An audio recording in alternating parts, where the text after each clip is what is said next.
उसमें हमने last time discuss किया था अप टू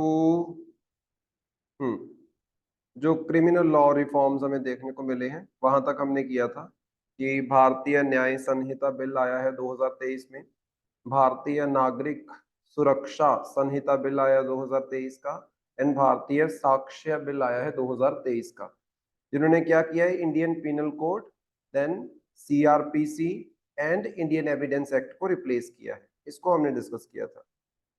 उससे नेक्स्ट वाला जो हमारे पास करंट अफेयर है दैट इज रिलेटेड टू जो हमने ऊपर डिस्कस किया था, सॉलिड वेस्ट मैनेजमेंट वाला। ठीक है, ऊपर हमने डिस्कस किया था ना सॉलिड वेस्ट मैनेजमेंट वाला, वहां पे वेस्ट पिकर्स की यहाँ पे बात की जा रही है। वेस्ट पिकर्स मतलब जो घर में से कूड़ा उठाने के लिए आते हैं, उनकी ये बात कर रहे हैं कि उनके क्या हालात हैं, उनकी क्या प्रॉब्लम्स हैं, क्योंकि इसके ऊपर पूछा जा सकता है कि आप सॉलिड वेस्ट मैनेजमेंट की बात तो कर रहे हो, सरकार नए नए प्लांट्स लगा रही है जहां पे क्या है, वेस्ट से एनर्जी क्रिएट करने की बात भी की जा रही है, लेकिन जो लोग, जो पॉपुलेशन, जो सेक्शन ऑफ सोसाइटी या फिर जो कुछ गिनी चुनी कास्ट के लोग ये जो कचरा उठाने के बिजनेस में इन्वॉल्व होते हैं, आप बोल सकते हो घर घर जाके जो कचरा आप बोल सकते हो पिक करके लेके आते हैं, उनके क्या हालात है, क्योंकि वो मोस्टली क्या है, वो आपके अनऑर्गेनाइज्ड सेक्टर के वर्कर्स हैं। अनऑर्गेनाइज्ड सेक्टर के वर्कर्स हैं। अनऑर्गेनाइज्ड सेक्टर मतलब कोई उनके पास ज्वाइनिंग लेटर्स नहीं है, कोई ऑफिशियल दस्तावेज नहीं है कि ये हम जॉब कर रहे हैं, कोई उनको सरकारी छुट्टियों की अनुमति नहीं है, ठीक है, कोई उनको सरकारी जो प्रिविलेजेस मिलती हैं बाकी सरकारी मुलाजमों को वो नहीं मिलती हैं। जैसे फॉर एग्जांपल चंडीगढ़ है, तो चंडीगढ़ के अंदर म्युनिसिपल कॉरपोरेशन जो है ये सरकार होगी, एक तरीके से लोकल गवर्नमेंट यहाँ की होगी, आप बोल सकते हो। इनके द्वारा अलग से कचरा को टोटली कंप्लीटली आप बोल सकते हो मैनेज करने के लिए एक पूरा सिस्टम बनाया गया है, लेकिन उस सिस्टम के अंदर बिल्कुल लोअर लेवल पे जो घर घर से कचरा उठा के लेके आते हैं वो लोग ऑर्गेनाइज्ड सेक्टर में नहीं है, वो आज भी अनऑर्गेनाइज्ड सेक्टर में है। मतलब ऐसा नहीं है कि उनकी फिक्स्ड सैलरीज है या कुछ है, आप बोल सकते हो वहां पे बहुत ज्यादा आपको गड़बड़ देखने को मिलेगी, उसी की यहाँ पे बात की जा रही है। सबसे पहले तो यहाँ पे बताया गया कि इनफॉर्मल वेस्ट पिकर्स होते क्या हैं।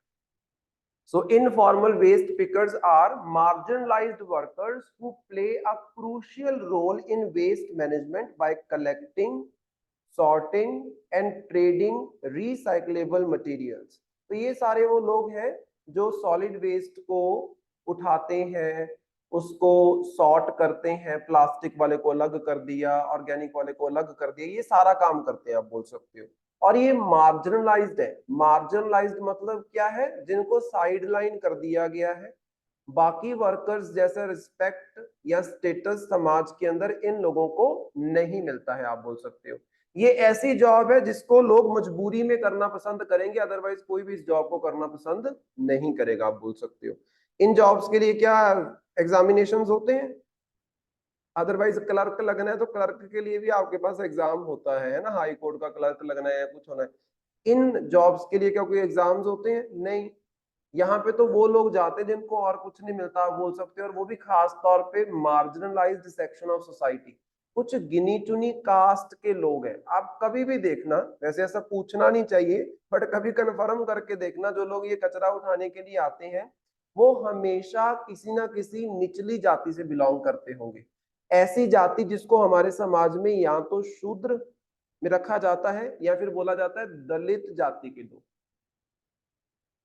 कभी भी आपको ये जो वेस्ट पिकर्स होते हैं इसमें जर्नल कम्युनिटी या उच्च जाति के लोग काम करते हुए देखने को नहीं मिलेंगे। तो आप ये बोल सकते हो कि खास तौर पे छोटी जाति के लोग ही इसके अंदर क्यों देखने को मिलते हैं, क्योंकि हमारे समाज ने जो छोटी जाति के लोग हैं उनको शुरू से अपॉर्चुनिटीज नहीं दी है।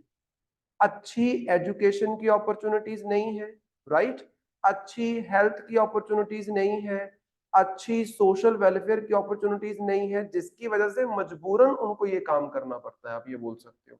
लेकिन अगर आप कनाडा जाओ या फिर आप यूएसए जाओ या किसी भी डेवलप्ड कंट्री में जाओ, वहां पे ये कचरा उठाने का काम लोग करते हैं, ऐसा नहीं है कि नहीं करते हैं, लेकिन हर तरह का बंदा वो काम कर रहा हो। यहाँ से कितने स्टूडेंट वहां जाते हैं, कचरा उठाने का काम करते हैं, टॉयलेट साफ करने का काम करते हैं, वॉशरूम साफ करने का काम करते हैं, लेकिन हमारे यहाँ पे करते हैं? Answer is no. क्योंकि हमारे समाज में ये काम एक पर्टिकुलर जाति के ऊपर थोप दिया गया है कि सिर्फ इन्हीं का ये काम है, हमारा नहीं है। As simple as that.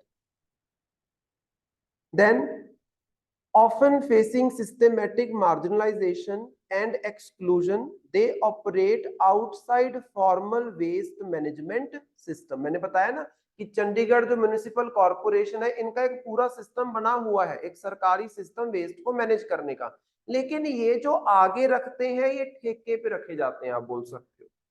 एक पर्टिकुलर बंदे को ठेका दिया जाता है कि तूने इस पूरे सेक्टर का जो वेस्ट है वो इकट्ठा करना है। वो ठेकेदार क्या करेगा, आगे दिहाड़ी पे या फिर आप बोल सकते हो महीने के बेसिस के ऊपर बंदों को रखेगा, लेकिन कुछ भी फॉर्मल नहीं होगा। कोई छुट्टियां उनको अलॉट नहीं होंगी, कुछ प्रिविलेजेस उनको अलॉट नहीं होंगी, जो वैसे आप बोल सकते हो जॉब के अंदर बंदे को मिलती है। तो वो अनऑर्गेनाइज्ड हो गया, इनफॉर्मल हो गया, आप बोल सकते हो। Enduring health hazards, lack of legal protection, कोई लीगल प्रोटेक्शन नहीं है, कोई हेल्थ प्रोटेक्शन नहीं है, आप बोल सकते हो। तो मतलब गड़बड़ ही गड़बड़ आपको देखने को मिलेगी। तो यही प्रॉब्लम्स हमें देखने को मिल रही हैं। हमारे देश के अंदर 1 मार्च को सेलिब्रेट किया जाता है वेस्ट पिकर्स डे। 1 मार्च क्या करने के लिए? अवेयरनेस फैलाने के लिए कि ये जो कम्युनिटी है, ये जो वर्कर्स हैं जो इनफॉर्मल इकोनॉमी में काम करते हैं, इनके ऊपर ध्यान दिया जाए। नीचे बस थोड़ा सा बताया गया कि क्या क्या चैलेंजेस फेस करते हैं, जैसे मैंने आपको बताया वही सारी चीजें लिखी हुई है। एक तो सिस्टेमेटिक मार्जिनलाइजेशन है, आप बोल सकते हो कि हमारे समाज के अंदर क्या है, एक पूरा सिस्टम बना हुआ है, हायरार्की बनी हुई है कास्ट की। हमेशा लोअर कास्ट का बंदा इस काम में जाएगा, तो मार्जिनलाइज कर दिया बंदे को। मार्जिनलाइज कर देना मतलब साइडलाइन कर देना, उसको कुछ खास मौके प्रोवाइड ना करना। दूसरा, लैक ऑफ इक्विपमेंट्स। अब ध्यान से देखो, nearly 1.5 waste pickers in India's urban workforce. India में जो टोटल अर्बन एरिया में वर्कफोर्स आपको देखने को मिलती है, उसमें 1.5 मिलियन आप बोल सकते हो जो है वो वेस्ट पिकर्स है। और उसमें भी क्या है, 50% के अराउंड वुमेन है। और सेफ्टी के कोई स्टैंडर्ड नहीं। आप मुझे बताना, आप कभी भी देखना, कहीं भी चले जाओ, 38 वेस्ट में चले जाओ या फिर ये 43 के सामने चले जाना, वहां पे भी वेस्ट मैनेजमेंट ये कर रहे होते हैं। वहां पे अगर आप जाके देखोगे तो ऐसे लगे होते हैं, कोई मास्क नहीं डाले होते, कोई ग्लव्स नहीं डाले होते, कुछ नहीं होता है, आप बोल सकते हो। बच्चे भी काम कर रहे हैं, औरतें भी काम कर रही हैं, मर्द भी काम कर रहे हैं। कोई सिक्योरिटी सेफ्टी स्टैंडर्ड्स फॉलो नहीं किए जाते। इसमें गलती उनकी नहीं है, गलती है काम करवाने वालों की कि वो सारी फैसिलिटीज उनको प्रोवाइड नहीं करते हैं। तो ऑटोमेटिकली हेल्थ के काफी इश्यूज आ सकते हैं। इकोनॉमिक अनसर्टेनिटी है, ऑटोमेटिकली अनसर्टेनिटी है, क्योंकि सिंपल सी बात है, जॉब कब तक रहेगी इसकी कोई गारंटी नहीं है, और आपको जो सैलरी मिलती है वो काफी कम मिलती है। तो ऑटोमेटिकली आप हमेशा गरीबी के साइकिल में फंसे रहोगे और कभी बाहर नहीं निकल पाएंगे ये लोग। Lack of recognization and representation, ऐसे लोगों का, जैसे फॉर एग्जांपल म्युनिसिपल कॉर्पोरेशन में बाकी सबकी रिप्रेजेंटेशन हो जाएगी, लेकिन ये जो वेस्ट पिकर्स है, क्या इनको रिप्रेजेंट करने के लिए हमारे पास कोई काउंसलर आता है? जैसे वार्ड काउंसलर्स होते हैं शहरों में, क्या कोई काउंसलर आता है? Answer is no. क्या इनकी कहीं पे रिप्रेजेंटेशन, इनका कोई प्रधान होता है, कुछ होता है कि नहीं होता है? Answer is no. मैं बात ठेकेदारों की नहीं कर रहा, ठेकेदार आगे जिनको दिहाड़ी पे काम पे रखते हैं उनकी बात कर रहा हूँ। तो मतलब काफी गड़बड़ है। Then exclusion of informal waste pickers, जो इनफॉर्मल सेक्टर में वेस्ट पिकर्स है, देखो कुछ तो ऐसे होते हैं जो फॉर्मल सेक्टर में होते हैं। जैसे फॉर एग्जांपल आपने देखा होगा, म्युनिसिपल काउंसिल या कॉर्पोरेशन की जॉब्स निकलती हैं, ये सफाई कर्मचारी, सुनिए कि नहीं, सफाई कर्मचारी वाली, वो तो सरकारी जॉब है एक्चुअली, वो तो फॉर्मल सेक्टर है। लेकिन ये जो घर घर से कचरा उठाने के लिए कई बार इनको ना एक्स्ट्रा एम्प्लॉयज रखने पड़ते हैं। जैसे हमारे वहां पे एक लड़का था, हमारे घर पे काम करता था वो, तो मेरे फादर ने उसको लगवा दिया अबोहर, सफाई कर्मचारी, किसी की सिफारिश डलवा के उसको वहां लगवा दिया। तो बढ़िया, उसकी मतलब 15-20 हजार रुपए salary, starting salary, later on 35-40 हजार रुपया हो जाती है। अच्छी 4 छुट्टियां, 4-5 छुट्टियां उनको मिलती हैं और सारी सुविधाएं अच्छी खासी मिलती है। लेकिन वो इतना बेवकूफ छोड़ के आ गया, और घर पे बैठा हुआ है फ्री। वो है फॉर्मल सेक्टर। इसमें क्या होता है कि 4-5 साल आपने क्या करना है, झाड़ू लगाना है गलियों में जाके, जैसे झाड़ू लगता है सुबह सुबह, यहाँ पे तो लगता है चंडीगढ़ में, आपने देखा होगा उन्होंने प्रॉपर ड्रेस पहनी होती है। वो तो सरकारी एम्प्लॉइज है, सरकारी employees under municipal corporation. But ये जो आगे आते हैं रेडियां लेके कचरा उठाने के लिए, उसमें ज्यादातर आपको क्या है, इनफॉर्मल सेक्टर के जो दिहाड़ी पे रखे होते हैं, या फिर आप बोल सकते हो ठेका के ऊपर रखे होते हैं कि इतने समय के लिए आपको हम रखेंगे एंड ऑल, वो उस तरीके के लोग होते हैं। आप बोल सकते हम उनकी बात कर रहे हैं, तो उनको तो एक्सक्लूड ही किया जाता है हमेशा। उसके बाद एक टर्म जो बार बार न्यूज में आपको देखने को मिल सकती है, that is extended producers responsibility. Extended producers responsibility. Extended मतलब और आपने बढ़ा दी है, किसकी रिस्पॉन्सिबिलिटी, प्रोड्यूसर की। जैसे फॉर एग्जांपल उस दिन भी मैंने आपको बताया था कि अगर हमारे पास मिंत्रा है, मिंत्रा के द्वारा पैकेजिंग मटेरियल दिया यूज किया जाता है। आप बोल सकते हो आप कोई भी प्रोडक्ट मंगाते हो तो प्रॉपर वो पैकेज होके आता है। मोस्ट ऑफ द टाइम आपको आज के टाइम पे देखने को मिलेगा वो कागज की पैकेजिंग देते हैं, पेपर की पैकेजिंग होती है, प्लास्टिक की पैकेजिंग वो अवॉइड करते हैं। प्लास्टिक की पैकेजिंग सिर्फ वहां पे होती है जहां पे कुछ ऐसा प्रोडक्ट है कि खराब ना हो जाए। जैसे मोबाइल फोन मंगवाया है या लैपटॉप मंगवाया है, तो उसको प्रॉपर प्लास्टिक में पैकेज करके भेजेंगे कि जो वो पानी वगैरह से किस चीज से वो खराब ना हो। अदरवाइज मोस्टली वो अवॉइड करते हैं। अवॉइड क्यों करते हैं? क्योंकि वो जितना जनरेशन करेंगे प्लास्टिक पॉलिथीन्स का, या जितना यूज करेंगे प्लास्टिक पॉलिथीन्स का अपनी पैकेजिंग के अंदर, उनको वो वापस कलेक्ट करना पड़ता है उतना। मतलब जैसे मान लो कि मैंने 1 टन यहाँ पे अपने प्रोडक्ट को पैकेज करने के लिए प्लास्टिक का इस्तेमाल किया है, then this is my responsibility कि उसमें एटलीस्ट मैं 50 to 70% जो है उसको रिसाइकल करूं। ये मेरी रिस्पॉन्सिबिलिटी हो जाएगी। जितना प्रोड्यूसर प्लास्टिक इस्तेमाल करेगा अपनी चीजों में, उस बंदे को उतना उसको रिसाइकल करने की रिस्पॉन्सिबिलिटी भी उठानी पड़ेगी। पहले ऐसा नहीं होता था। पहले तो बस इस्तेमाल करते चलो कचरे में प्लास्टिक, इस्तेमाल करते चलो कचरे में प्लास्टिक। तभी तो हमारे देश में इतना प्लास्टिक पोल्यूशन की प्रॉब्लम हमें देखने को मिल रही है, आप बोल सकते हो। तो वही है, it presents the promising shift in waste management, assigning responsibility to commercial waste producers and promoting eco friendly practices. वही बात होगी, अब मिंत्रा अगर कागज का पैकेजिंग इस्तेमाल कर रहा है वो इको फ्रेंडली है, और ऊपर से जो आप वेस्ट जनरेट करते हो उसकी रिस्पॉन्सिबिलिटी प्रोड्यूसर को, कमर्शियल प्रोड्यूसर को उठानी पड़ेगी, कंपनीज को उठानी पड़ेगी कि अगर हम पैकेज में इतना प्लास्टिक यूज करते हैं तो इतने टन ऑफ प्लास्टिक हम रिसाइकल भी करेंगे, रीयूज भी करेंगे, आप बोल सकते हो। The theory, it holds potential for social inclusivity by recognizing informal waste pickers. However, practical concerns arise regarding its impact on the informal sector. अब इस चक्कर में क्या होता है, जो ये बड़ी बड़ी कंपनीज होती हैं, इनके द्वारा कुछ बंदों को रखा जाता है ये वेस्ट कलेक्शन करने के लिए। इतना वेस्ट आपने कलेक्ट करके लेके आना है हमारे प्लांट में, और वहां पे हम उसको रिसाइकल कर देंगे। यहाँ पे ये जो बंदे रखे जाते हैं मोस्टली प्रोड्यूसर्स के द्वारा, इंडस्ट्रीज के द्वारा, वो क्या होते हैं, इनफॉर्मल वेस्ट वर्कर्स होते हैं। तो ये प्रॉब्लम कहीं ना कहीं, एक तरफ तो हमने ईपीआर लेके आए तो प्रॉब्लम सॉल्व करने की कोशिश कर रहे थे, लेकिन ईपीआर को इम्प्लीमेंट करने के लिए जो इंडस्ट्री वाले हैं वो वेस्ट पिक करने के लिए इनफॉर्मल सेक्टर में, आप बोल सकते हो, एम्प्लॉइज को रखते हैं। तो एक प्रॉब्लम तो आपकी सॉल्व हो रही है, दूसरी प्रॉब्लम आपकी खड़ी हो रही है, तो ये आपके लिए काफी खतरनाक हो सकता है। ठीक है, वही नीचे आपको कॉन्फ्लिक्ट्स जो है वो बताए गए हैं।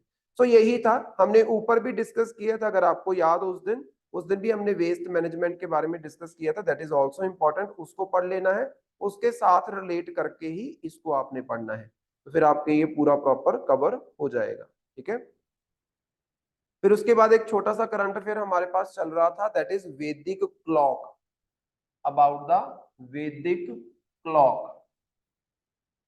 वैदिक क्लॉक हमें नाम से पता चल रहा है,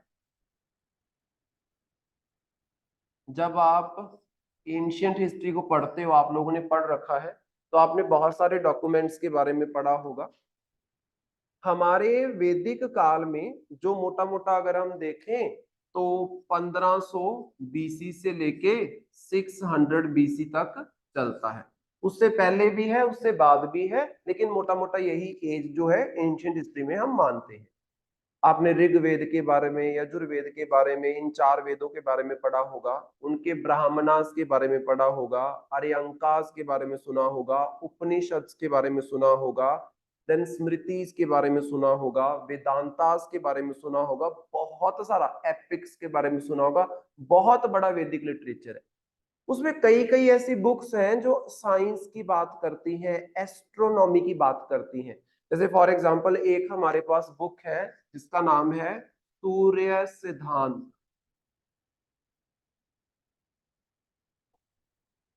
सूर्य सिद्धांत ये एस्ट्रोनॉमी की बुक है और ये कई हजार साल पुरानी बुक है। It is a book of physics, complete physics. मतलब इसको मैं आप आम बंदा कोई हिस्टोरियन इसको समझ नहीं सकता। इसको सिर्फ फिजिक्स का एक साइंटिस्ट ही समझ सकता है, क्योंकि astronomy is all about physics. तो वो जो फिजिक्स की इतनी बड़ी बड़ी बुक्स, एस्ट्रोनॉमी की इतनी बड़ी बड़ी बुक्स लिखी हुई हैं, वो टाइम वगैरह ये सब डिसाइड करती हैं अकॉर्डिंग टू द कॉन्स्टलेशंस। तारों की कॉन्स्टलेशंस होती हैं, उनकी लोकेशन के अकॉर्डिंग आप बोल सकते हो ये सारा टाइम, तिथि, ये सारी चीजें डिसाइड की जाती है। आपने सुना होगा जैसे हमारे यहाँ पे जो देसी महीने होती है, देसी कैलेंडर जो यूज किया जाता है, वो भी इन्हीं सब चीजों का इस्तेमाल करता है, आप बोल सकते हो। सो वैसा ही हमारे पास वर्ल्ड का फर्स्ट वैदिक क्लॉक, जिसको विक्रमदित्य वैदिक क्लॉक बोला जा रहा है, बेस्ड ऑन इंडियन पंचांग कैलकुलेशन। पंचांग कैलकुलेशन मतलब हिंदू कैलेंडर। पंचांग का मतलब क्या है? हिंदू कैलेंडर के बेसिस के ऊपर। हिंदू कैलेंडर है वैदिक नॉलेज के बेसिस के ऊपर, पंचांग क्या है? हिंदू कैलेंडर। पंचांग क्या है? हिंदू कैलेंडर। ये किसके ऊपर बेस्ड है? ये वैदिक लिटरेचर के ऊपर बेस्ड है। इसके बेसिस पे हमने विक्रमदित्य विक्रमदित्य वैदिक क्लॉक बनाया। दुनिया का पहला वैदिक क्लॉक है, आप बोल सकते हो। विक्रमदित्य क्यों बोला? ध्यान से देखो, 58 बीसी, जहां तक मेरे दिमाग में आ रहा है, दिस इज द डेट जहां से विक्रमदित्य एरा स्टार्ट होता है। सुना है विक्रमदित्य एरा के बारे में?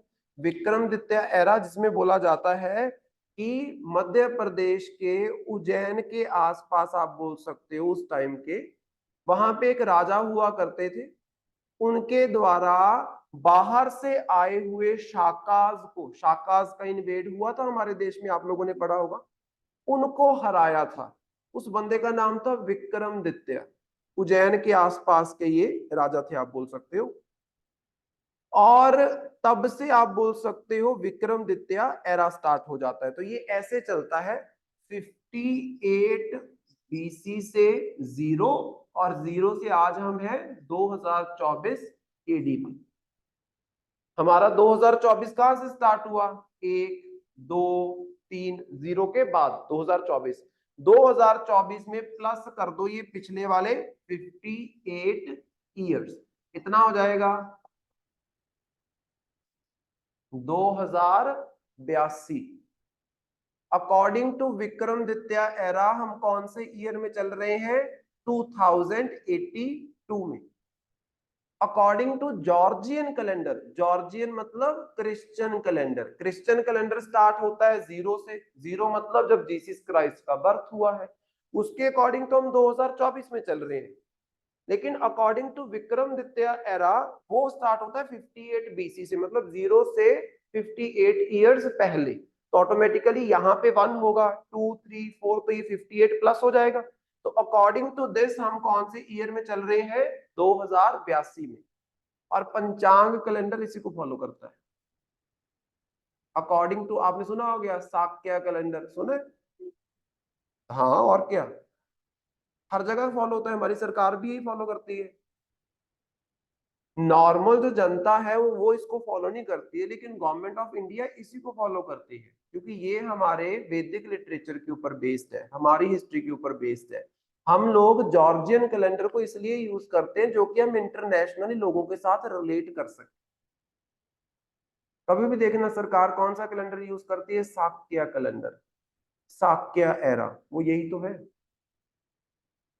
अकॉर्डिंग टू विच आप कौन से ईयर में घूम रहे हो, 2082 के अंदर। इसको याद रखोगे, it is important.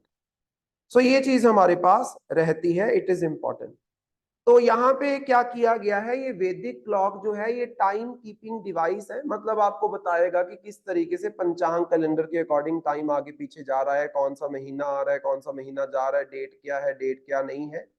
So time-keeping device based on ancient Indian astronomical calculations, particularly those found in Vedic text and Panchang, that is Hindu calendar.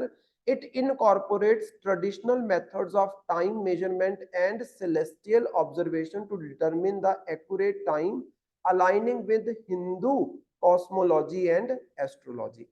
तो ये टाइम को डिसाइड करेगा हिंदू कैलेंडर के अकॉर्डिंग, तारों की दिशा कहाँ पे है, ग्रह नक्षत्र कहाँ पे है।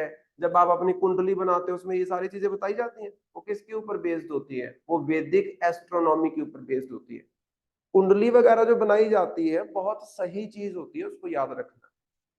कभी अपनी कुंडली बनवा के देखना और फिर उसके बारे में पढ़ना, रिसर्च करना और फिर खुद के साथ कंपेयर करके देखना। तुम इंप्रेस ना हो जाओ तो फिर बताना।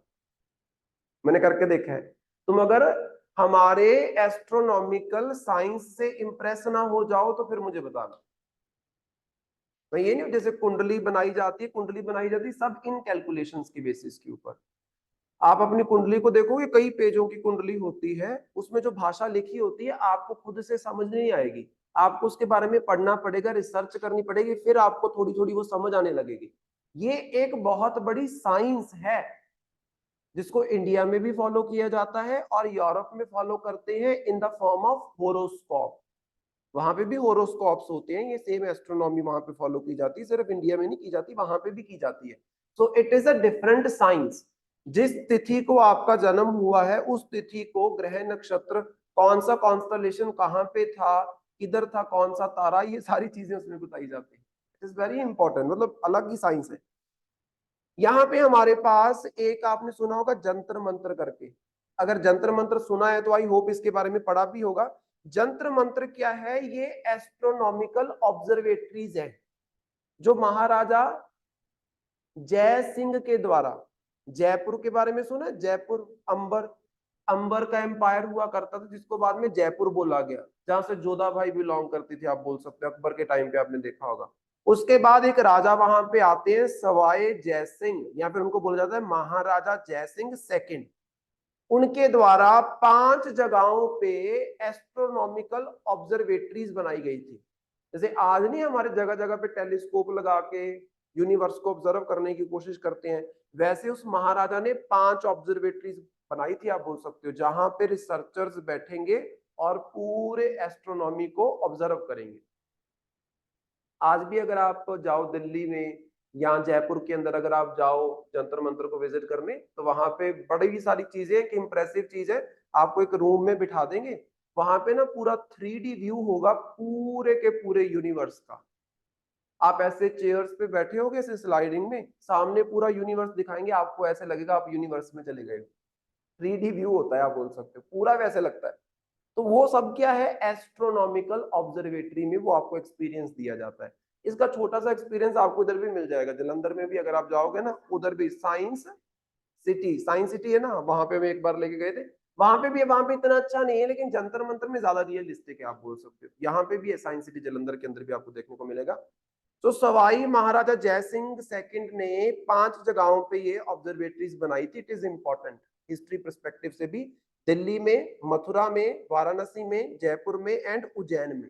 ये वाला जो हमारा है इसको कहाँ पे रखा गया है, इसको रखा गया है उज्जैन के अंदर। इसको कहाँ पे रखा गया है, उज्जैन के अंदर। अच्छा, उज्जैन में क्यों?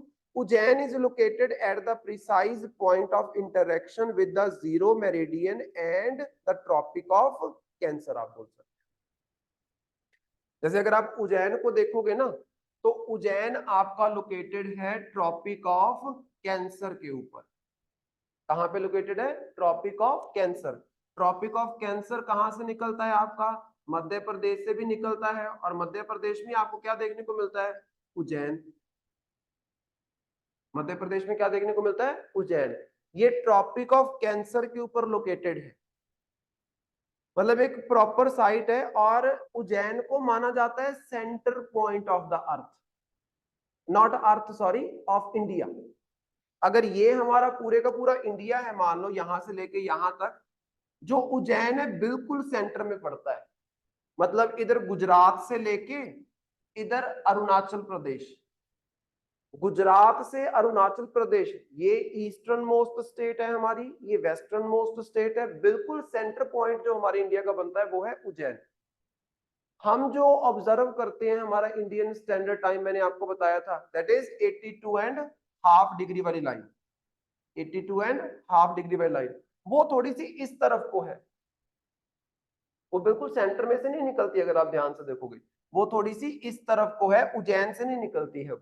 लेकिन उज्जैन को एंशियंट टाइम से आप बोल सकते हो सेंटर ऑफ इंडियन सब कॉन्टिनेंट, या फिर इंडिया जो है आप बोल सकते हो, माना गया है। कैलकुलेशंस के लिए इसका इस्तेमाल किया जाता था, और यहीं पे ये जो आपका वैदिक क्लॉक है इसको एस्टेब्लिश किया गया है। तो ये आपने याद रखना है, न्यूज में आ गया तो ऑटोमेटिकली आपका इंपॉर्टेंट रहेगा। उसके बाद हमारे पास है new moons discovered around the Uranus and Neptune. हम लोगों ने ज्योग्राफी में शुरू में सबसे पहले यही सब पढ़ा था कि हमारे पास कौन कौन से प्लैनेट्स हैं। हमारे पास 8 प्लैनेट है, उसमें लास्ट में आपको 2 देखने को मिलेंगे, एक तो यूरेनस और एक नेपच्यून। नेपच्यून यूरेनस इस तरीके से देखने को मिलते हैं। अब वहां पे कुछ नए मून खोजे गए हैं। एक तो है यूरेनस का मून जिसको बोला जा रहा है S/2023U1, जो कि अप्रोक्सीमेटली आप बोल सकते हो is about 5 miles across, making it one of the smallest known moons around any of the 8 planets in the solar system. सबसे छोटा मून अभी तक की खोज का, जो हमने रिसर्च की है, सबसे छोटा मून आपको कहां पे देखने को मिलेगा? ये जो नया मून आपने खोजा है यूरेनस का, सबसे छोटा मून। अभी इसकी नेमिंग नहीं हुई है, अभी इसका नाम रखा जाएगा on the basis of Shakespeare's character. Shakespeare के बारे में सुना है, जिनके द्वारा बहुत सारी, मैं आपको बताऊंगा, शेक्सपियर के बारे में आपने सुना होगा। शेक्सपियर जिसके द्वारा बहुत सारा इंग्लिश लिटरेचर क्या है लिखा गया है, उसके किसी एक कैरेक्टर के नाम के ऊपर इसका नाम रखा जाएगा। फिलहाल के लिए मैंने सुबह भी चेक किया था, अभी तक इसका नाम अनाउंसमेंट नहीं हुआ है। इन फ्यूचर जब होता है तो उसको आप देख सकते हो। फिलहाल के लिए इसको बोलेंगे S/2023U1, जो कि पूरे के पूरे सोलर सिस्टम का सबसे छोटा मून है, और कहां पे लोकेटेड है? यूरेनस के पास। एक नेपच्यून का मून जिसको S/2002N5 बोला जा रहा है, और एक है S/2021N1 will be named after the Nereids. Nereid कौन है? Daughters of sea god Nereus from Greek mythology. तो सिर्फ हमारे यहाँ पे देवी देवते नहीं है, ग्रीक में जितने उतने तो कहीं भी नहीं होंगे, आप बोल सकते हो। सो ग्रीक माइथोलॉजी में जो समुंदर, अब बोल सकते हो देवता है, जिनको बोला जाता है गॉड नेरियस, उनकी डॉटर्स के नाम के ऊपर, 2 डॉटर्स हैं, 2 ही आपके पास मून्स खोजे गए हैं नेपच्यून के, उनके नाम के ऊपर इनका नाम रखा जाएगा। ठीक है, जल्दी इसकी अनाउंसमेंट हो जाएगी कुछ टाइम के अंदर अंदर ही। देन उसके बाद थोड़ा सा और बताया गया इससे बाहर निकल के, कि अगर हम जुपिटर एंड सैटर्न की बात करते हैं, तो जुपिटर सैटर्न को अगर आप देखो तो रिसेंटली सैटर्न के अराउंड कुछ मून्स को खोजा गया था। अराउंड आप बोल सकते हो 62 नए मून खोजे गए हैं पिछले 1 दशक के अंदर अंदर, जिसकी वजह से आपके सैटर्न के टोटल मून्स जो है वो हो जाते हैं 145 मून्स। सैटर्न के अराउंड 145 आप बोल सकते हो नेचुरल सैटेलाइट्स, या फिर जिनको मून बोल दे देते हैं, वो घूमते हैं। और सेकंड नंबर पे आता है आपका जुपिटर, जिसके अराउंड है 95 मून्स। जुपिटर सबसे बड़ा प्लेनेट है, और सेकंड नंबर पे आता है in the number of moons जो इसके अराउंड घूमते हैं। इसको तो हमने पहले भी पढ़ा हुआ है, सैटर्न के बारे में, जुपिटर के बारे में मैंने सारा आपको लिखवाया, इसको जस्ट रीड कर सकते हो।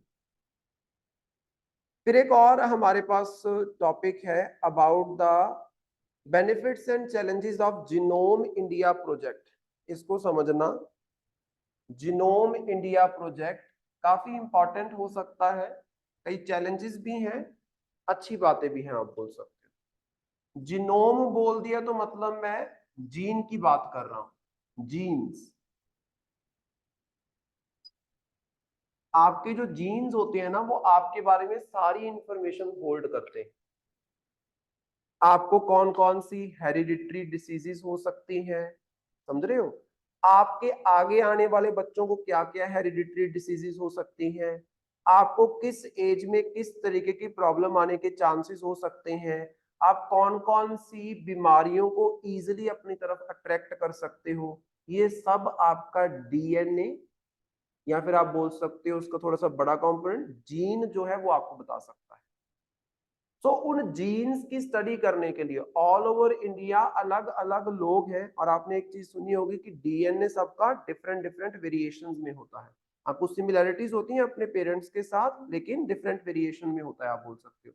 तो इतने सारे डीएनए, इतने सारे जीन्स आपके पास घूम रहे हैं ऑल ओवर इंडिया, उसमें से कुछ जीन्स का हर एक एरिया में से कुछ कुछ सैंपल्स लिए जाएंगे, उनकी रिसर्च की जाएगी, और उससे आप ये पता लगा सकते हो कि इंडिया में आने वाले टाइम में क्या क्या प्रॉब्लम्स हो सकती हैं, कौन कौन सी बीमारियां फैल सकती हैं, इंडिया की जो पॉपुलेशन है किन बीमारियों को लेकर वल्नरेबल है, आप बोल सकते हो, और जो बीमारियां चल रही हैं उसके लिए बेस्ट ट्रीटमेंट क्या हो सकता है, इन सब चीजों के ऊपर बात की जा रही है।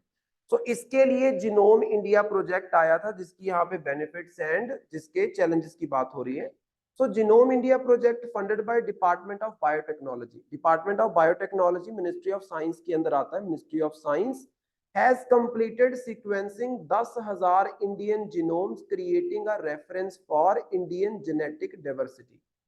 इंडिया की पॉपुलेशन है हमारे पास 142 करोड़ से ज्यादा, उसमें से सिर्फ 10,000 डिफरेंट जीन्स लिए गए हैं लोगों के, और उनका एक पूरा डाटाबेस जो है वो तैयार किया गया है। कौन से प्रोजेक्ट के तहत? जिनोम इंडिया प्रोजेक्ट के तहत। ये रिसेंटली आप बोल सकते हो कंप्लीट हुआ है, इसीलिए ये न्यूज में चल रहा था। ये प्रोजेक्ट तो काफी सालों से आपका चल रहा है, लेकिन ये रिसेंटली इसने कंप्लीट किए 10,000 samples. So what is genome India project? ये है क्या चीज? It endeavors to sequence 10,000 Indian human genomes and create a database. This research, inspired by International Human Genome Project, was carried out by 20 national institutes with support from Department of Biotechnology, Government of India. So world level पे आपको एक human genome project, international human genome project जो है वो देखने को मिलता है। उसी से हमने प्रभावित होके इंडिया का जो जीनोम प्रोजेक्ट है उसको हमने लॉन्च किया, जिसके अंदर आपके डिफरेंट 20 इंस्टीट्यूट्स जो है वो आपको देखने को मिलेंगे, जो इस डाटा को आप बोल सकते हो कलेक्ट करेंगे।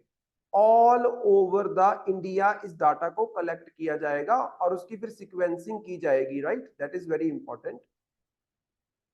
हाँ, इसको एग्जैक्ट मैं डेट देख रहा था कि कब इसको लॉन्च किया गया। So that is 3 January 2020।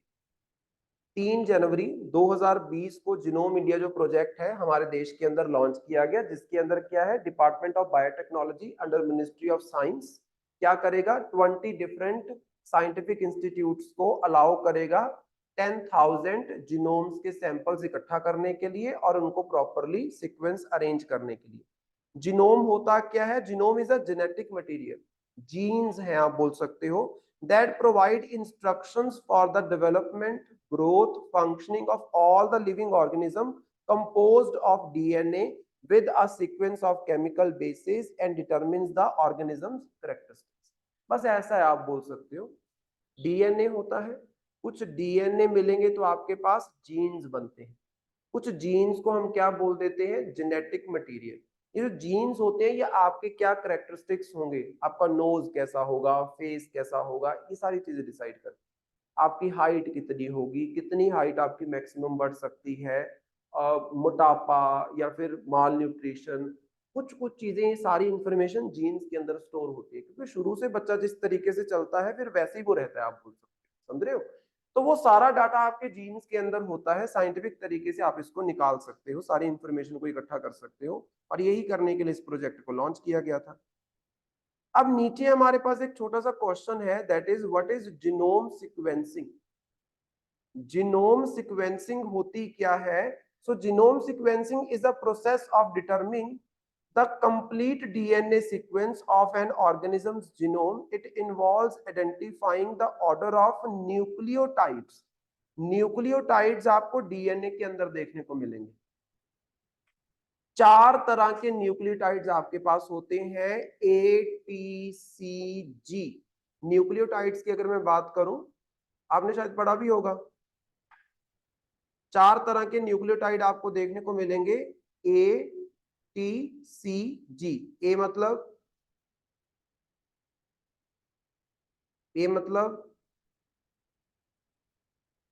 Adenine, T मतलब थायमीन, जी मतलब ग्वानिन एंड सी मतलब साइटोसिन।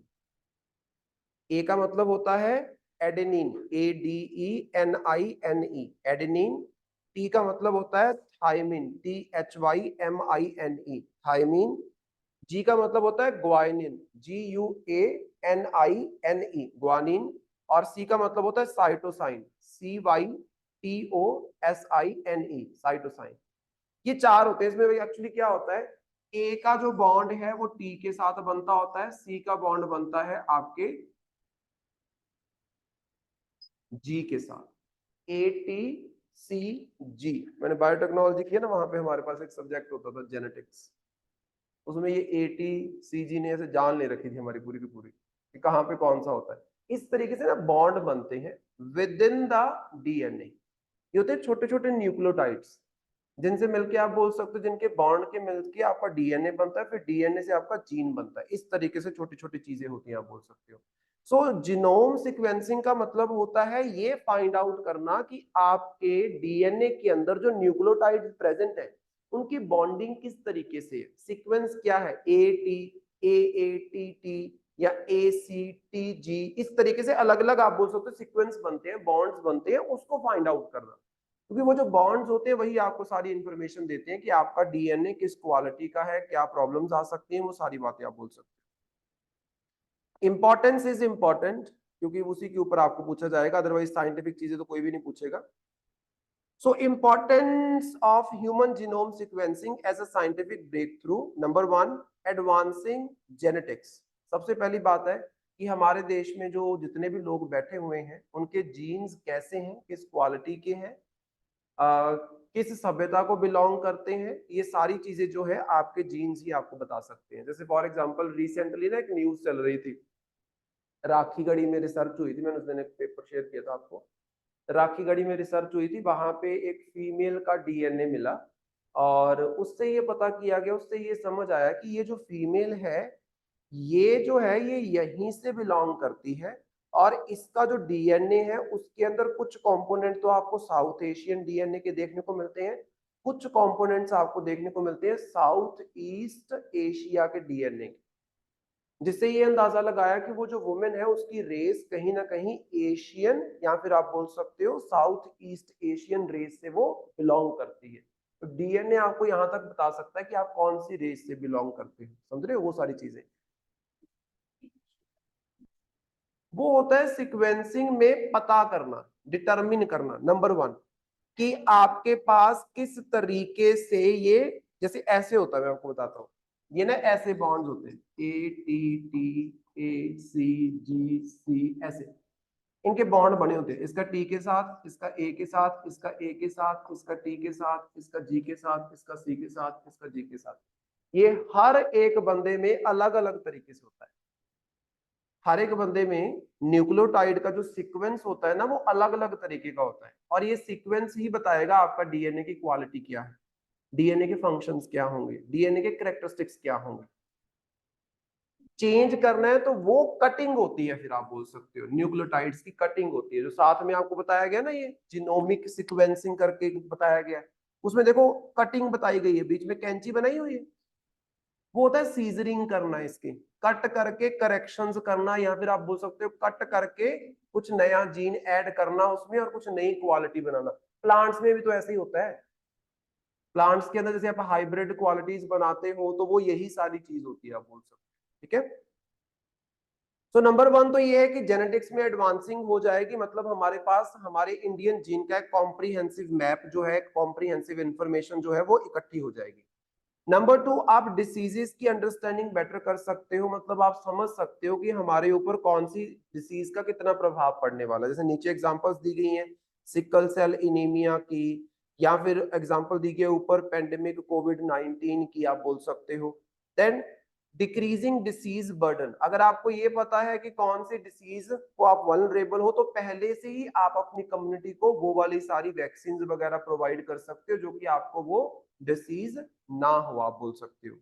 देन वैक्सीन डेवलपमेंट कर सकते हो, जब आपको ये पता चल गया है कि किस तरीके की वैक्सीन की हमें जरूरत है, तो ऑटोमेटिकली आप वो वैक्सीन बना सकते हो। एवोल्यूशनरी इंसाइट्स आ जाते हैं, ह्यूमन एवोल्यूशन किस तरीके से हुआ है, हमारे एंसेस्टर्स कौन है, माइग्रेशंस कैसे हुई है। जैसे मैंने आपको बताया कि राखीगढ़ी में एक वुमेन के अवशेषों से ये पता चला कि उसके अंदर जो डीएनए है वो साउथ ईस्ट एशिया का है, तो ऑटोमेटिकली कोई ना कोई बंदा इंडिया में साउथ ईस्ट एशिया से आया होगा, तभी तो वो वुमेन वहां पे मिल रही है हमें, तो माइग्रेशन हुई होगी, आप बोल सकते हो। इस तरीके से उन चीजों को पता कर सकते हो। देन पर्सनलाइज्ड मेडिसिन, अगर मान लो किसी बंदे को बीमारी है, कई बीमारियां ना ऐसी होती हैं जो कि आपके नॉर्मल जो टेस्ट वगैरह करवाए जाते हैं उसमें समझ ही नहीं आते हैं डॉक्टर्स। जीन सिक्वेंसिंग से एक पर्सन की बीमारी के बारे में ज्यादा बेहतर तरीके से समझा जा सकता है और उसको ज्यादा अच्छे तरीके से ट्रीट किया जा सकता है। अगर मान लो किसी पर्सन को कैंसर है, और कई कई पर्सन कैंसर वाले या टीबी वाले पेशेंट्स ऐसे होते हैं जिनका अगर हम देखें जितनी मर्जी दवाई दे लो उनके ऊपर कोई असर नहीं होता है, उनको बचाना बड़ा मुश्किल होता है, आप बोल सकते हो, या फिर दवाई उन पे असर नहीं करती है। वैसे पेशेंट्स को ट्रीट करने के लिए उनके जीएनए डीएनए की और उनके जीन्स की स्टडी करना इज मोस्ट इंपॉर्टेंट। वो सिर्फ इसी जीनोम सीक्वेंसिंग से ही आपका इस प्रोजेक्ट के तहत ही पॉसिबल हो पाएगा। देन प्रिसीजन मेडिसिन की जब हम बात करते हैं, तो मेडिसिन जो बनाते हैं हम वो अकॉर्डिंग टू द जीन्स, क्या क्वालिटी है, कौन सा केमिकल हमें चाहिए, अकॉर्डिंगली आप बेहतर तरीके की मेडिसिन जो है वो भी बना सकते हो। ये स्टडी करने के बाद बीमारी पकड़ लोगे, रीजन पकड़ लोगे, तो ऑटोमेटिकली अकॉर्डिंगली आप मेडिसिन बना सकते हो। तो ये सारे फायदे हमारे यहाँ पे हो सकते हैं। India's contribution to the genome sequencing research, India पिछले 10 सालों से अगर हम बात करें लगातार इसके अंदर लगा हुआ है। जैसे फॉर एग्जांपल 2013 में मैप माई जीनोम प्रोजेक्ट करके एक प्रोजेक्ट जो है वो लॉन्च किया गया था। Touch 100 million lives, simple vision था कि कम से कम 100 मिलियन लोगों के जेनेटिक इंफॉर्मेशन को आपने इकट्ठा करना है, आप बोल सकते हो। उसमें इंडिया ने कंट्रीब्यूट किया है। जीनोम इंडिया प्रोजेक्ट तो 2020 में हमने लॉन्च किया ही किया है, जिसके तहत हम 10,000 जेनेटिक इंफॉर्मेशन जो है 10,000 डिफरेंट जीन्स का कलेक्शन करेंगे। देन एक इंडी जीन करके आप बोल सकते हो इनिशिएटिव लिया गया था, CSIR, जो खासतौर पे साइंटिफिक रिसर्च में इन्वॉल्व होता है इंस्टीट्यूशन, 2019 के अंदर। तो मतलब हमारे यहाँ पे जगह जगह पे, जैसे ऊपर आपके पास मैप माई जीनोम प्रोजेक्ट हो गया, जीनोम इंडिया प्रोजेक्ट हो गया, इंड जिन करके आपका एक प्रोजेक्ट हो गया, ये तीनों प्रोजेक्ट इंपॉर्टेंट है। मतलब इंडिया काफी कंट्रीब्यूट कर रहा है to the world in the genome studies, that is important. Challenges क्या है, तो चैलेंजेस नंबर 1 है रिप्रेजेंटेटिव डाइवर्सिटी। 10,000 जीन्स आपको ये नहीं बता सकते हैं कि टोटल 142 करोड़ से ज्यादा पॉपुलेशन का सिस्टम क्या होगा। सैंपल छोटा है, आप बोल सकते हो, इससे आप अंदाजा नहीं लगा सकते, क्योंकि हमारे यहाँ पे ना जेनेटिक डाइवर्सिटी बहुत ज्यादा है। जैसे आप जाओगे कुछ कंट्रीज में, जैसे जर्मनी में जाओ या यूके में जाओ, ऐसी ऐसी कंट्रीज है जहां पे आपको ये देखने को मिलेगा एक ही तरह का most of the genetic system देखने को मिलता है। हमारे यहाँ पे माइग्रेशन बहुत हुई है जिसकी वजह से बहुत डाइवर्सिटी है। तो 10,000 बंदों का जीन उठा के आप सबके बारे में नहीं बता सकते, इट इज लिटिल टफ, आप बोल सकते हो। Sequencing 10,000 genomes does not fully represent India's diverse population over 1 billion। 1 billion से ज्यादा जो हमारी पॉपुलेशन है, दैट इज 142 करोड़ आप बोल सकते हो पॉपुलेशन, उसके बारे में नहीं बताया जा सकता है। कम्प्लेक्स जेनेटिक लैंडस्केप, हमारे इंडिया में हिस्ट्री ऐसी रही है कि अलग अलग तरीके के जीन्स आपको यहाँ पे देखने को मिलेंगे, काफी सारे जेनेटिक वेरिएंट्स आपको देखने को मिलेंगे, मतलब डाइवर्सिटी देखने को मिलती है अलग अलग जगह पे। नॉर्थ ईस्ट में जाओगे वहां पे जीन्स की क्वालिटी डिफरेंट है, साउथ में जाओगे वहां पे अलग है, नॉर्थ में आओगे वहां पे अलग है। Limitations of monogenic disease focus, most diseases are not monogenic. Monogenic मतलब, मोनो मतलब वन, मोनो मतलब वन, एक जीन ओरिएंटेड नहीं होते, कई बीमारियां ऐसी होती हैं कि अलग अलग जेनेटिक सीक्वेंसेस को वो इम्पैक्ट कर सकती है, समझ रहे हो। ऐसा नहीं है कि अगर इस बंदे को ये बीमारी हो रही है तो इस तरह के जितने भी जीन्स होंगे सबको वो बीमारी होगी, ऐसा जरूरी नहीं है। और इसको बीमारी नहीं हो रही तो इसके जैसे जो बाकी जीन्स है उनको भी वो बीमारी नहीं होगी, ऐसा भी नहीं है। मोस्टली डिसीजेस क्या होती हैं, पोलीजेनिक, अलग अलग तरह के जीन क्वालिटी को वो इम्पैक्ट कर सकती है, ऐसा जरूरी नहीं है कि एक तरह की जीन क्वालिटी को वो इम्पैक्ट करेगी। तो अलग अलग जीन में अलग अलग तरह का इम्पैक्ट एक सेम बीमारी का हो सकता है, तो ये भी एक चैलेंज हो जाता है।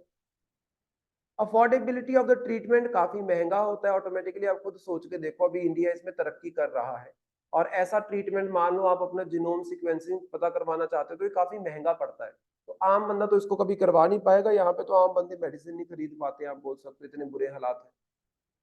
देन डाटा एक्सेसिबिलिटी की अगर हम बात करें, ये बहुत बड़ी प्रॉब्लम है।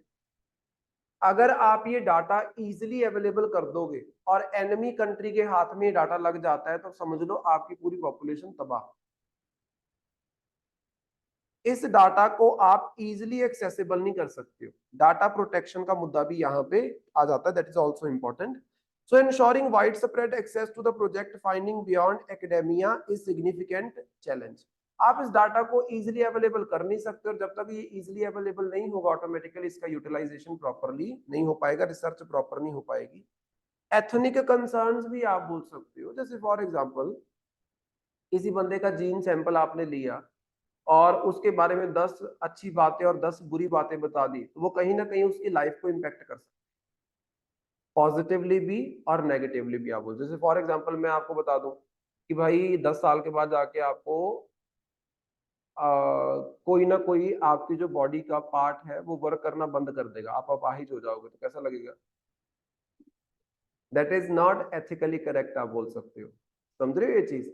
या फिर कल परसों ना एक मेरे दिमाग से वो निकल गई इंफॉर्मेशन, एक टेस्ट कोई बता रहा था, मतलब एक मैं वीडियो देख रहा था, साइंटिफिक नॉलेज की वीडियो थी, उसमें बताया जा रहा था कि हमारे इंडिया के अंदर जो ये मैरिज का कल्चर है इसमें मोस्टली ये होता है कि मोस्ट ऑफ द टाइम ये होता है कि बस घर वालों ने देखा और कर दिया। एक एक टेस्ट आता है जिससे आप मतलब जिस बंदे के साथ आप मैरिज कर रहे हो उसका वो अगर आप टेस्ट करवाते हो, पता नहीं SLRP कुछ ऐसा कुछ करके मैं आपको भेजूंगा, वो इंपॉर्टेंट है। वो अगर आप टेस्ट करवाते हो उससे आप ये पता लगा सकते हो कि आने वाले 50 सालों में इस बंदे को कौन कौन सी बीमारियां हो सकती, ये हार्ट पेशेंट हो सकता है कि नहीं, ये किडनी पेशेंट हो सकता है कि नहीं, वो सब पता चल जाता है, समझ रहे हो। तो दैट काइंड ऑफ थिंग आप बोल रहे हो, वो भी एथिकल चीज नहीं है, that is not ethical thing, क्योंकि ऐसी चीजों को समाज सपोर्ट नहीं करता है। एथिक्स मतलब वो चीजें जिसको समाज अच्छा मानता है, आप बोल सकते हो। तो यहाँ पे ये सारा चीज जो है आपके एक तरीके से एथिकल इशू जो है वो बन जाता है। सो ह्यूमन जीनोम प्रोजेक्ट जो इंटरनेशनल लेवल पे चल रहा है, ये 1990 से लेके आप बोल सकते हो 2003 तक चला है। यहाँ पे आई थिंक एक जीरो एक्स्ट्रा आ गया आपके पास, 2003 तक है, 1990 से 2003 तक ये प्रोजेक्ट चला है इंटरनेशनल लेवल पे, आप बोल सकते हो। जीन कलेक्शन यहाँ पे की गई है, इसको जस्ट आप रीड कर सकते हो, it is not much important. नीचे देखो 2017 के अंदर एक क्वेश्चन पूछा गया था, with reference to the agriculture in India, how can technique of genome sequencing often seen in news is used in immediate future। वो बोल रहे हैं कि एग्रीकल्चर सेक्टर के अंदर जीन सीक्वेंसिंग या जीनोम सीक्वेंसिंग जो आपको अक्सर न्यूज में देखने को मिलता है उसके क्या फायदे हो सकते हैं। नंबर वन देखो, genome sequencing can be used to identify genetic markers for disease resistance and drought tolerance in various crop। Agriculture में आप जीनोम सीक्वेंसिंग करके अपने अकॉर्डिंग बॉन्ड्स ये सारे बना के आप प्लांट्स को ड्रॉट प्रिवेंट बना सकते हो। मतलब क्या है, सूखा पड़ेगा तो उन प्लांट्स के ऊपर कोई असर नहीं होगा, आप बोल सकते हो। कई सारी बीमारियों से प्लांट्स को बचाया जा सकता है। जैसे आपके पास वो नहीं आती, आपने देखी होंगी जेनेटिकली मॉडिफाइड क्रॉप्स, सुनिए, जैसे बीटी कॉटन है ना। बीटी कॉटन की अगर हम बात करते हैं तो बीटी कॉटन एक ऐसा कॉटन की वैरायटी है जिसके ऊपर आप बोल सकते हो बैसिलस थ्रोनजेनेसिस करके जो बैक्टीरिया है वो उसके अंदर डाला जाता है, जिसकी वजह से क्या है, बाहर से अगर अटैक होगा, जैसे फॉर एग्जांपल कुछ छोटे छोटे आपके पास प्लांट को खाने वाले होते हैं ऑर्गेनिजम्स, वो सारे मर जाते हैं, वो अटैक नहीं करते हैं उसके ऊपर। अदरवाइज आपने देखा होगा कि जब कॉटन लगाते हैं उस पर सुंडी बहुत पड़ती है, सबसे ज्यादा आपको देखने को मिलेगा कि उसके पत्ते पूरे खा जाएगी। बीटी कॉटन की नहीं खाती, क्योंकि वो जेनेटिकली मॉडिफाइड है, उसको नहीं खाएगा वो, आप बोल सकते हो। तो आपने क्या किया है, उसके जीन्स को मॉडिफाई करके वो जो आपका सीड है उसको बनाया है, वो चीजें कर सकते हो, बिल्कुल सही है। Number 2, this technique help in reducing the time required to develop new varieties of crop plants, बिल्कुल सही है। अगर आप देखो, आपको सीधा ये पता चल गया कि इस प्लांट के जीन स्ट्रक्चर क्या है, तो आप इजीली नई वैरायटी बना सकते हो। विदाउट नोइंग जीन या जेनेटिक स्ट्रक्चर नई वैरायटी बनाना थोड़ा सा टफ होता है। तो इससे क्या है, ये काम थोड़ा सा फास्ट हो जाएगा। It can be use to decipher the host pathogen relationship in crops. Pathogen समझते हो क्या होते हैं? पैथोजन के साथ प्लांट का क्या रिलेशन होगा, कौन सा पैथोजन इसको कैसे इंपैक्ट कर सकता है, उसको आप समझ सकते हो। मतलब जैसे मैंने आपको बताया कि एक इंसान को फ्यूचर में क्या क्या बीमारियां हो सकती है, कहाँ पे वो वल्नरेबल होगा, वो चीज पता की जा सकती है। वैसे एक प्लांट कौन कौन से पैथोजन को आप बोल सकते हो वल्नरेबल होगा, कौन कौन से पैथोजन उसको नुकसान पहुंचा सकते हैं, उसके बारे में आप पता कर सकते हैं। तो ये तीनों के तीनों ही जो है एक तरीके से जीनोम स्टडीज का एक बेनिफिट हो सकता है हमारी एग्रीकल्चर के अंदर। 2017 में ये क्वेश्चन पूछा गया था, उस टाइम पे ये बड़ा न्यूज में चल रहा था इस वजह से।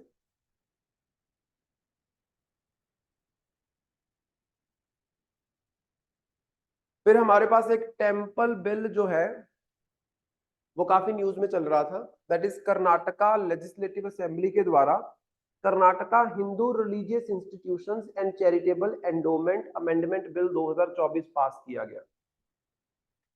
ये जो बिल है ये पहले भी रखा गया था, उस टाइम पे इसको रिजेक्ट कर दिया गया था। किसके द्वारा? कर्नाटका के लेजिस्लेटिव काउंसिल के द्वारा। मैंने आपको समझाया था कि स्टेट के अंदर एक विधानसभा होती है जिसको लेजिस्लेटिव असेंबली बोलते हैं, एक होता है विधान परिषद जिसको लेजिस्लेटिव काउंसिल बोलते हैं। एक सिस्टम मैंने आपको और समझाया था, लेजिस्लेटिव असेंबली ने बिल पास करके काउंसिल में भेजा, विधानसभा में भेजा और विधान परिषद में भेजा। विधान परिषद 3 महीने ले सकता है, या तो मैक्सिमम 3 महीने उसको डिले कर सकता है या उसको रिजेक्ट कर सकता है। फिर वो सेम बिल दोबारा से विधानसभा ने पास करके काउंसिल में भेजा, तो अब काउंसिल के पास सिर्फ 1 महीना होता है, या तो वो 1 महीने में कुछ रिकमेंडेशन देना चाहते हैं वो दे दे, रिजेक्ट करने की पावर उनके पास नहीं होती है, और आप बोल सकते हो कि 1 महीने के बाद क्या होगा, वो बिल अपने आप पास हो जाएगा। वही चीज यहाँ पे हो रही है। ये जो बिल रखा गया था, इस बिल को ध्यान से देखो, Karnataka Hindu religious institution, Hindu religious institution मतलब temples and charitable endowments amendment bill. ये खास तौर पे क्या बात कर रहा है कि भाई जो बड़े बड़े टेम्पल्स है ना, जो कि करोड़ों की कलेक्शन करते हैं, आप बोल सकते हो, जहां पे इतना चढ़ावा चढ़ता है, उनके द्वारा कुछ परसेंटेज अमाउंट जो है इस फंड के अंदर डाला जाएगा, जिसका इस्तेमाल किया जाएगा ऑल ओवर द कर्नाटका जो रिलीजियस इंस्टीट्यूशंस हैं उसकी बेटरमेंट के लिए। तो नीचे देखो ध्यान से, the amendment requires temples with income above 1 crore to contribute 10%, कि जिस टेम्पल की इनकम 1 करोड़ से ऊपर है वो 10% पैसा जो है वो कहां पे डालेगा, इस फंड के अंदर। देन जिनकी इनकम 10 लाख से 1 करोड़ के बीच में है वो 5% डालेंगे, जिनकी 10 लाख से नीचे है आप बोल सकते हो उनको कुछ भी पैसा कंट्रीब्यूट करने की जरूरत नहीं है। ये बोला गया इस बिल के अंदर। मतलब ये बिल चाहता है कि हमारे द्वारा एक ना फंड बनाया जाएगा जिसका काम क्या होगा, कर्नाटका के ऑल ओवर जितने भी टेम्पल्स हैं सबको बेहतर करना, सबकी क्वालिटी इंप्रूव करना। उसके लिए पैसा कहाँ से आएगा? बड़े बड़े टेम्पल्स जो आपके पास है। अब इसको बीजेपी वहां पे मेजोरिटी में आपको देखने को मिलेगी इनके विधान परिषद में। कर्नाटका में विधान परिषद है ना, 6 स्टेट्स हैं, यूपी, बिहार, महाराष्ट्र, कर्नाटका, तेलंगाना, आंध्र प्रदेश। कर्नाटका के विधान परिषद में बीजेपी जो है वो आपको मेजोरिटी में देखने को मिलेगी। बीजेपी ने इसको रिजेक्ट कर दिया, लेकिन अभी ये बिल रिजेक्ट नहीं हो पाएगा, अभी ये बिल रिजेक्ट नहीं हो पाएगा।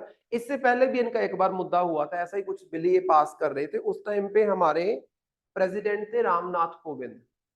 उस टाइम पे इन्होंने बिल पास किया था, इनके गवर्नर ने क्या किया था, उस बिल को कर लिया था reserve for the consideration of president of India. अब आपको एक चीज पता होगी कि गवर्नर जो है जब तक बिल पे सिग्नेचर नहीं करेगा तब तक आपका बिल जो है वो एक्ट नहीं बनता है। गवर्नर अगर चाहे तो स्टेट असेंबली के द्वारा पास किए गए बिल को रिजर्व कर सकता है कि मैं इस पे सिग्नेचर नहीं करूंगा, प्रेसिडेंट करेगा। और ये करने के लिए गवर्नर को चीफ मिनिस्टर और मिनिस्टर से पूछना नहीं पड़ता, ये उसकी डिस्क्रिशनरी पावर होती है। पॉलिटी में ये सारी चीजें मैंने आपको बताई थी। अब बिल गया किसके पास? रामनाथ कोविंद के पास। उन्होंने इसको क्या कर दिया? रिजेक्ट कर दिया। अब ये दोबारा से बिल इन्होंने पास किया है। अब एक ही चारा हो सकता है, या तो गवर्नर इसके ऊपर सिग्नेचर करेगा, जो बीजेपी होने नहीं देगी, आप बोल सकते हो, क्योंकि उनका ये मानना है कि ऐसा बिल पास करके ये खास तौर पे हिंदू जो रिलीजियस टेम्पल्स हैं उनको टारगेट करने की कोशिश कर रहे हैं, उनकी जो कमाई है उसमें हस्तक्षेप करने की कोशिश कर रहे हैं। इन्होंने क्या बोला? अगर 1 करोड़ से ज्यादा कमा रहे तो 10% इस फंड में डालो। अगर 10 लाख से 1 करोड़ के बीच में कमा रहे हैं टेम्पल, मतलब वहां पे इतना कलेक्शन होता है, तो वो 5% डालें। 10 लाख से नीचे यहाँ पे कमाई आ रही है, उनको कुछ कंट्रीब्यूट करने की जरूरत नहीं है। तो मतलब आप टेम्पलों की जो कमाई है वो खाने की कोशिश कर रहे हैं। खाने की कोशिश इन द सेंस, सरकार ने बोला फंड बनाएंगे और उस फंड का इस्तेमाल करेंगे इन रिलीजियस इंस्टीट्यूशंस के वेलफेयर के लिए, हिंदू रिलीजियस इंस्टीट्यूशंस के वेलफेयर के लिए। यही गड़बड़ हमें यहाँ पे देखने को मिली है। तो अभी ये बिल का क्या होता है, लेट्स सी कि ये पास होता है, रिजेक्ट होता है, क्या इसके ऊपर मुद्दा खड़ा होता है, लेकिन ये आपको न्यूज में देखने को मिला है। अब यहाँ पे आपको ना कुछ कुछ चीजें पढ़नी होगी। एक तो विधानसभा विधान परिषद का रिलेशन क्या होता है, जैसे मैंने आपको एक्सप्लेन किया कि विधान परिषद डिले कर सकता है बिल, कभी भी रिजेक्ट नहीं कर पाएगा। एट द एंड विधानसभा जो चाहेगी वो बिल पास हो ही जाएगा, आप बोल सकते हो। दूसरी चीज आपने याद रखनी है, आर्टिकल 197। आर्टिकल 197 क्या बोलता है of the constitution? If a bill rejected by the legislative council for the first time, legislative assembly has option to pass the bill again with or without the amendments suggested by the legislative council।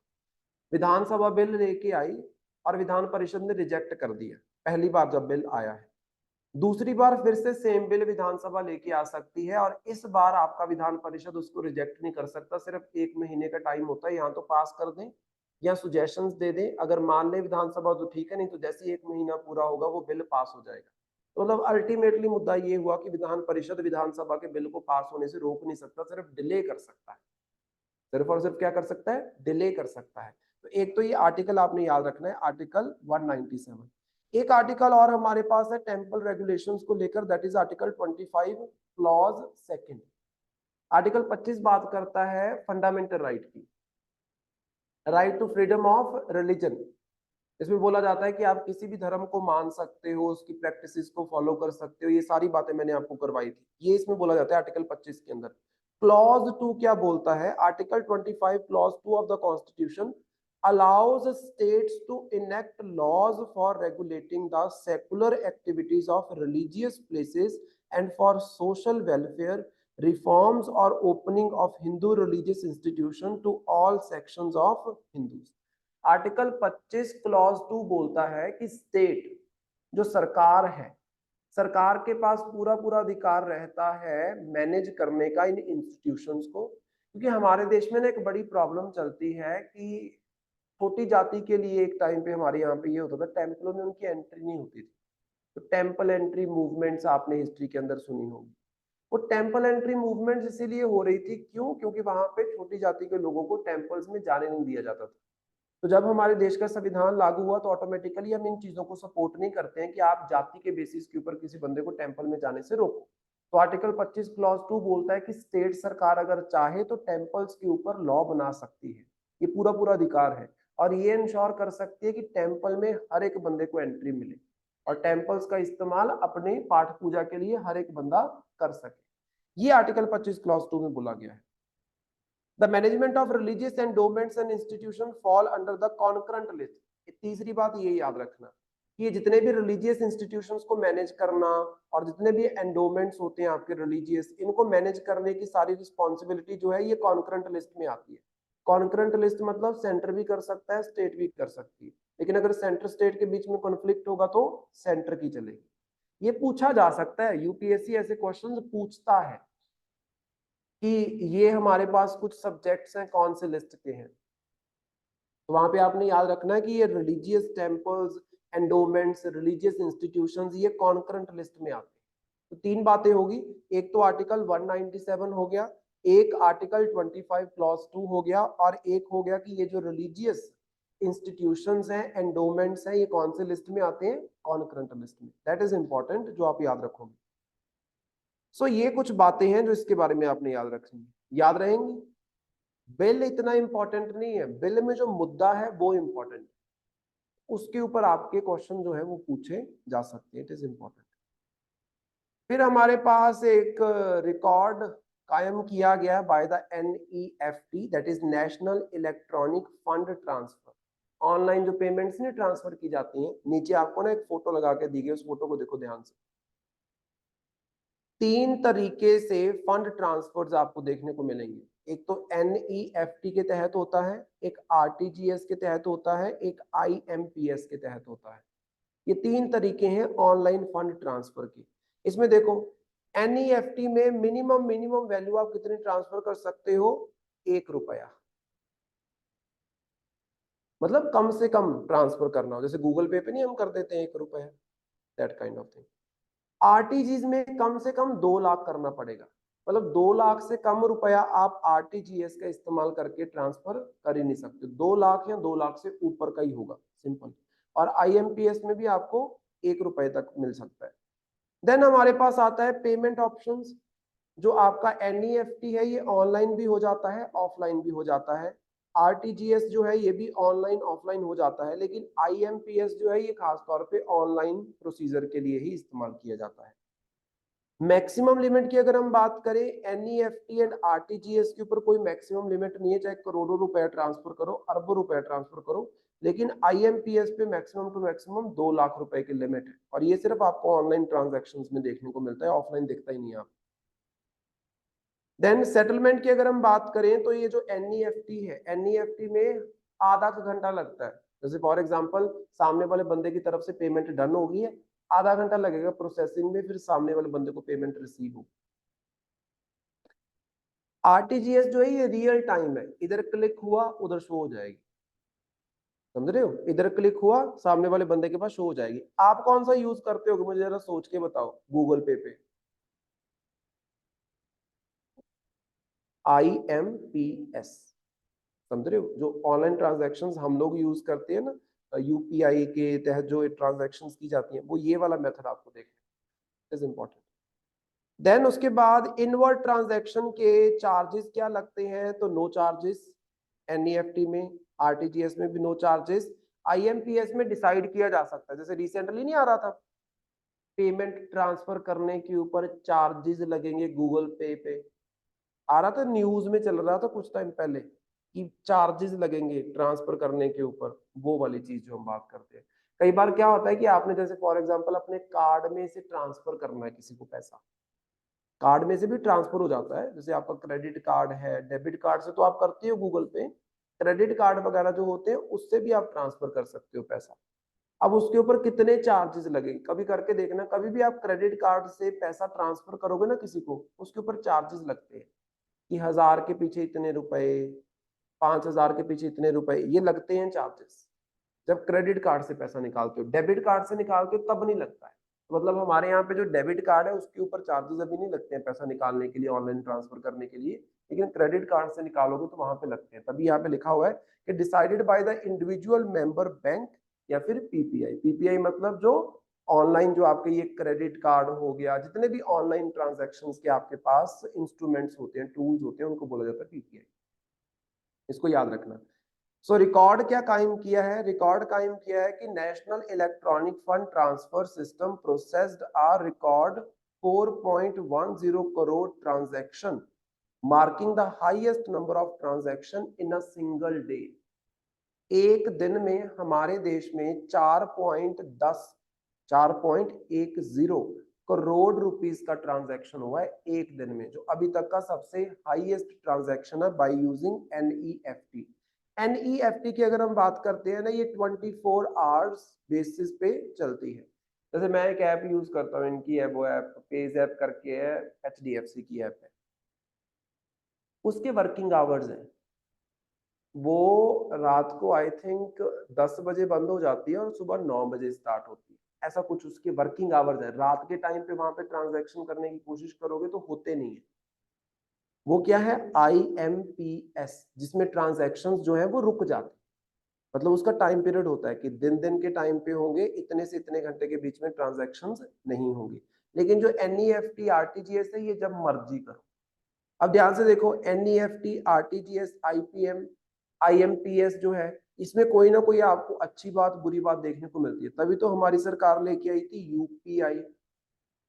UPI अगर आप देखोगे ज्यादा relate किसके साथ करता है, IMPS में। लेकिन यूपीआई में कोई वो नहीं होता है टाइम पीरियड का लिमिट कि रात को ट्रांसफर नहीं होंगे या कुछ नहीं होगा। हाँ, यूपीआई में मैक्सिमम लिमिट आपको मिल जाएगी, इतना ट्रांसफर कर सकते हो एक टाइम पे। लेकिन ऐसा कुछ नहीं होता कि रात के टाइम पे ट्रांसफर्स नहीं होते हैं, ऑफ आवर्स यहाँ पे कोई नहीं होते, लेकिन IMPS में आपको देखने को मिलेंगे।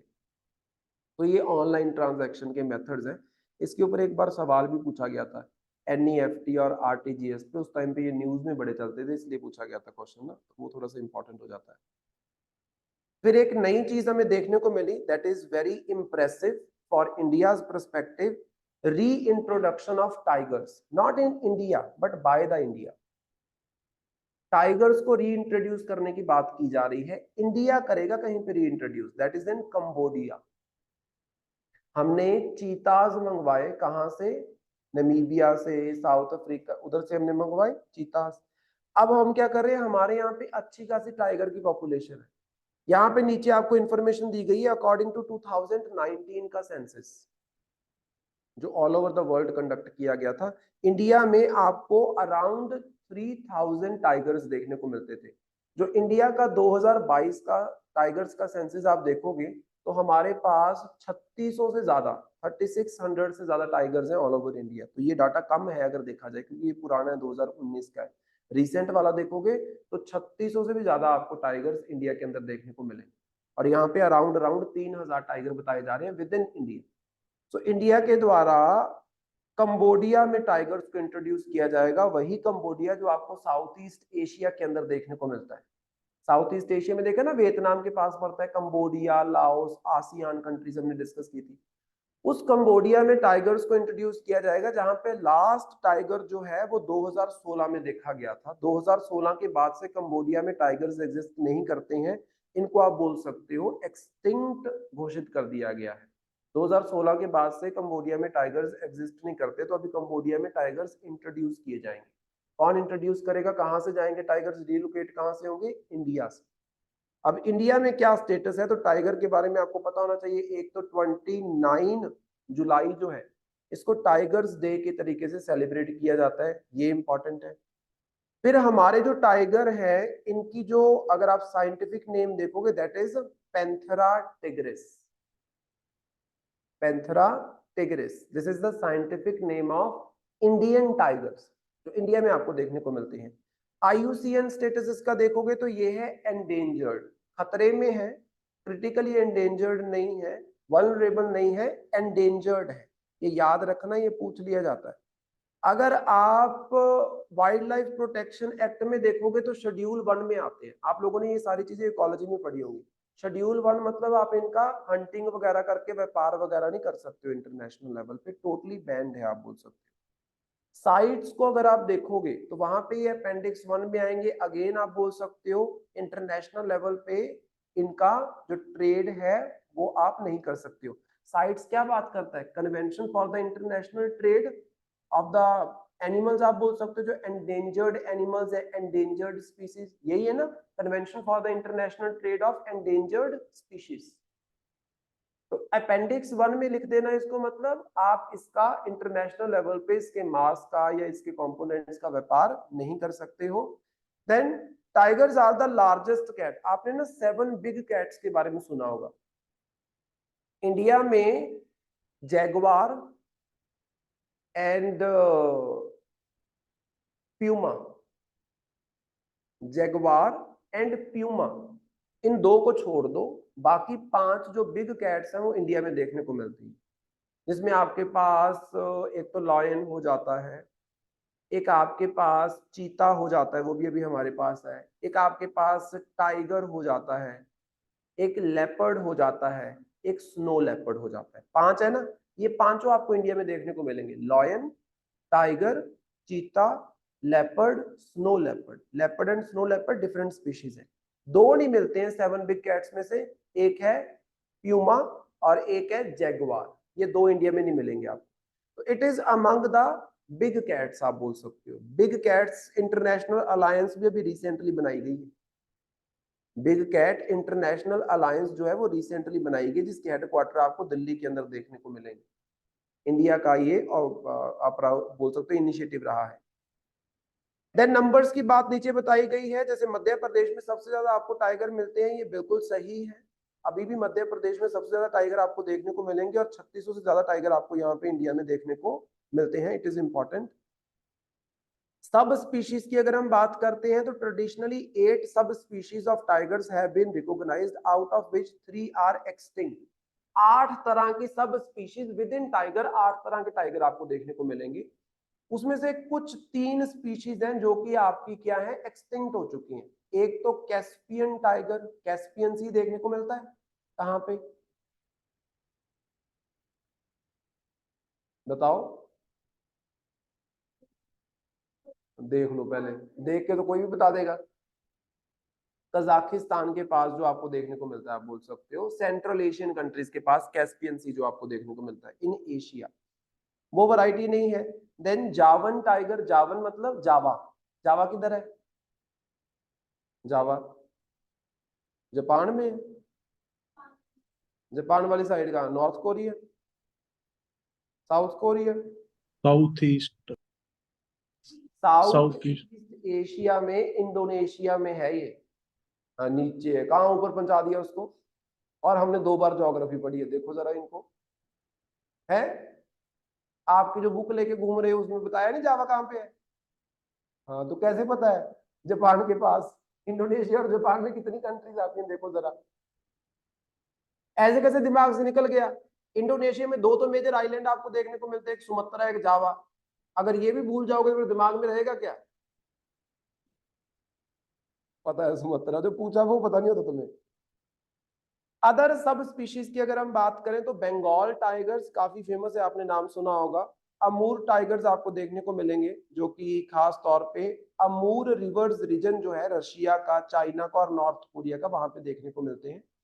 साउथ चाइना टाइगर आपको देखने को मिलेंगे। सुमत्रन टाइगर, सुमत्रा वाले जो इंडोनेशिया वाले, वो देखने को मिलेंगे। Indo Chinese tiger, Indo Chinese tiger की अगर हम बात करते हैं तो इंडो चाइनीज का मतलब क्या है, ये जो वियतनाम का एरिया नहीं है, वियतनाम, कंबोडिया, लाओस, इसको इंडो चाइनीज कॉलोनी बोला जाता था। ये फ्रेंच कॉलोनी हुआ करती थी एक टाइम पे, जिसको इंडो चाइनीज कॉलोनी बोलता था। यहाँ पे आपको टाइगर्स देखने को मिलेंगे। लार्जेस्ट टाइगर रिजर्व की अगर हम बात करें तो आपको देखने को मिलेंगे इंडिया में, कहाँ पे, आंध्र प्रदेश में। जैसे आपने नागार्जुन सागर श्रीशैलम टाइगर रिजर्व के बारे में सुना होगा, जो कि आंध्र प्रदेश का सबसे बड़ा, नॉट जस्ट आंध्र प्रदेश आप बोल सकते हो, इंडिया का सबसे बड़ा टाइगर रिजर्व है। इंडिया का सबसे बड़ा टाइगर रिजर्व है Nagarjuna Sagar Srisailam tiger reserve of Andhra Pradesh. Smallest की अगर हम बात करते हैं तो बोर टाइगर रिजर्व आपको देखने को मिलेगा महाराष्ट्र में, जो हमारे देश का सबसे छोटा टाइगर रिजर्व है। हाईएस्ट डेंसिटी अगर हम बात करें तो जिम कॉर्बेट नेशनल पार्क में मिलेगी। जिम कॉर्बेट नेशनल पार्क मतलब उत्तराखंड। ध्यान से देखो, सबसे ज्यादा नंबर ऑफ टाइगर आपको मध्य प्रदेश में मिलेंगे। मध्य प्रदेश में आपको मिलता है पंच टाइगर रिजर्व, काफी मशहूर है पंच टाइगर रिजर्व। सबसे बड़ा टाइगर रिजर्व आपको आंध्र प्रदेश में देखने को मिलेगा, that is Nagarjuna Sagar Srisailam tiger reserve. सबसे छोटा टाइगर रिजर्व आपको महाराष्ट्र में देखने को मिलेगा, that is bore tiger reserve. सबसे ज्यादा डेंसिटी जो है आप बोल सकते हो टाइगर्स की, मतलब पर किलोमीटर, पर स्क्वायर किलोमीटर में ज्यादा टाइगर्स का रहना, वो आपको कहां पे देखने को मिलती है, तो जिम कॉर्बेट नेशनल पार्क। तो एक क्वेश्चन ये हो सकता है कि सबसे ज्यादा टाइगर्स कहाँ पे, कौन सी स्टेट में मिलते हैं। एक ये पूछा जा सकता है कि सबसे ज्यादा डेंसिटी कौन से टाइगर रिजर्व में। एक ये पूछा जा सकता है सबसे बड़ा टाइगर रिजर्व कौन सा है। एक ये पूछा जा सकता है सबसे छोटा टाइगर रिजर्व कौन सा है। चारों का आंसर डिफरेंट है। 4 तरह के 4 क्वेश्चन हैं, तो इसको बहुत ही ध्यान से आपने पढ़ना, इट इज वेरी इंपॉर्टेंट। अच्छा, एक हमारे पास आइलैंड बड़ा न्यूज में चल रहा था, दैट इज आगालेगा एटॉल। आगालेगा आपको मिलेगा मॉरिशस में। अच्छा, आगालेगा की अगर हम बात करते हैं, मॉरिशस अगर दिमाग में आ जाता है तो रिसेंटली प्राइम मिनिस्टर मोदी की ओथ सेरेमनी हुई। उस ओथ सेरेमनी के अंदर बहुत सारी कंट्रीज को न्योता दिया गया, जिसमें आपको नेपाल, भूटान, बांग्लादेश, श्रीलंका, मालदीव्स, मॉरिशस, सेचेल्स, ये 7 मेंबर कंट्रीज को बुलाया गया। ये याद रखना, इट इज इंपॉर्टेंट। हमारे नेबरिंग में से अफगानिस्तान, चाइना और म्यांमार नहीं है, और पाकिस्तान नहीं है, 4 नहीं है, बाकी सारे ध्यान से देखो। एक तो आपके पास कौन हो गया, नेपाल, भूटान, बांग्लादेश, श्रीलंका, मालदीव्स, और मालदीव के प्रेसिडेंट आए,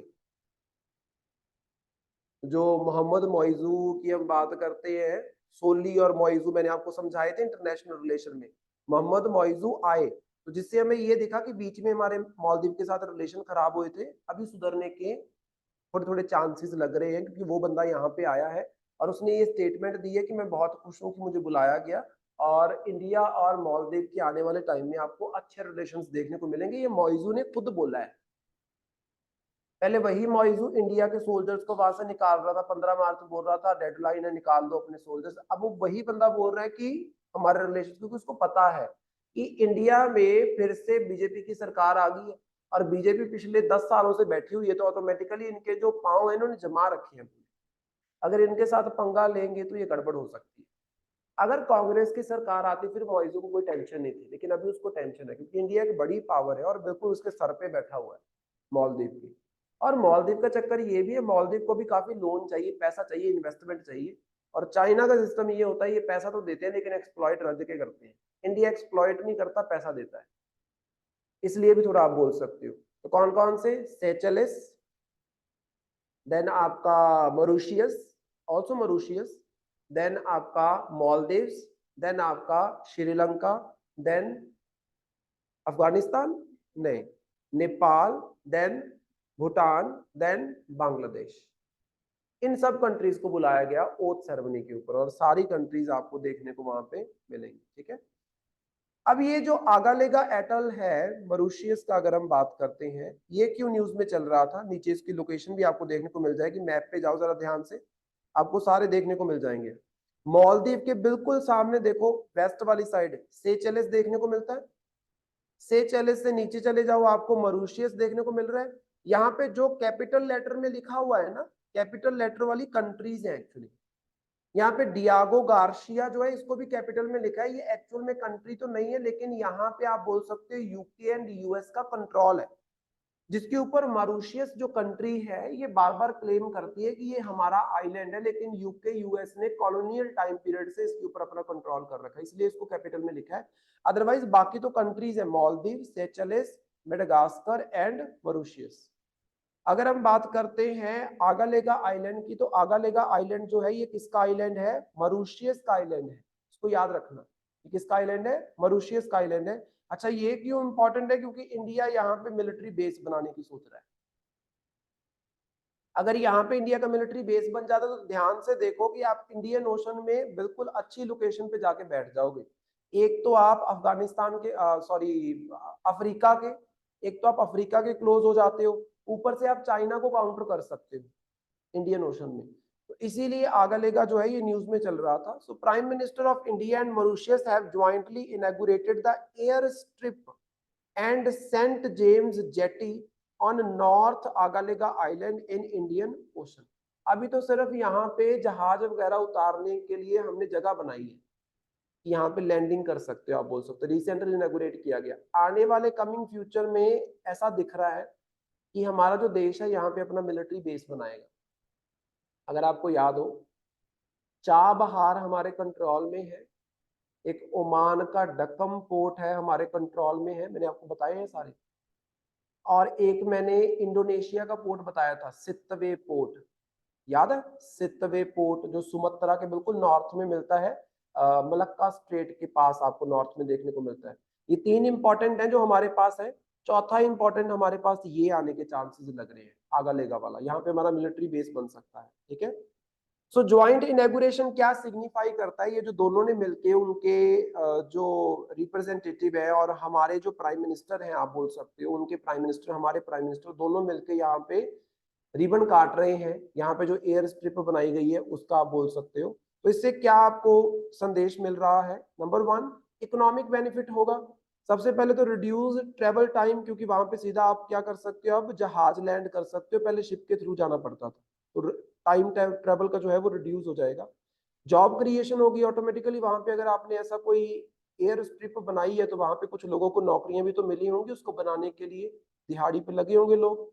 then tapping into the tourism potential automatically. अब मुझे एक बात बताओ, आप मालदीव में जाते हो, क्यों जाते हो? क्योंकि एक तो क्लोज पड़ता है, झटपट यहाँ से फ्लाइट में चढ़े आप पहुंच जाओगे। आप आगालेगा में जाना चाहते हो, आप जा ही नहीं सकते। क्यों नहीं जा सकते? क्योंकि वहां पे हवाई जहाज उतरते ही नहीं थे, आप बोल सकते हो। शिप के थ्रू आपने जाना है और वो आपको अनुमति नहीं है, और कोई बंदा जाना भी क्यों पसंद करेगा? इतना खतरा लेके समुद्र पार करके आगा लेकर घूमने के लिए कौन जाएगा? आप खुद सोचो।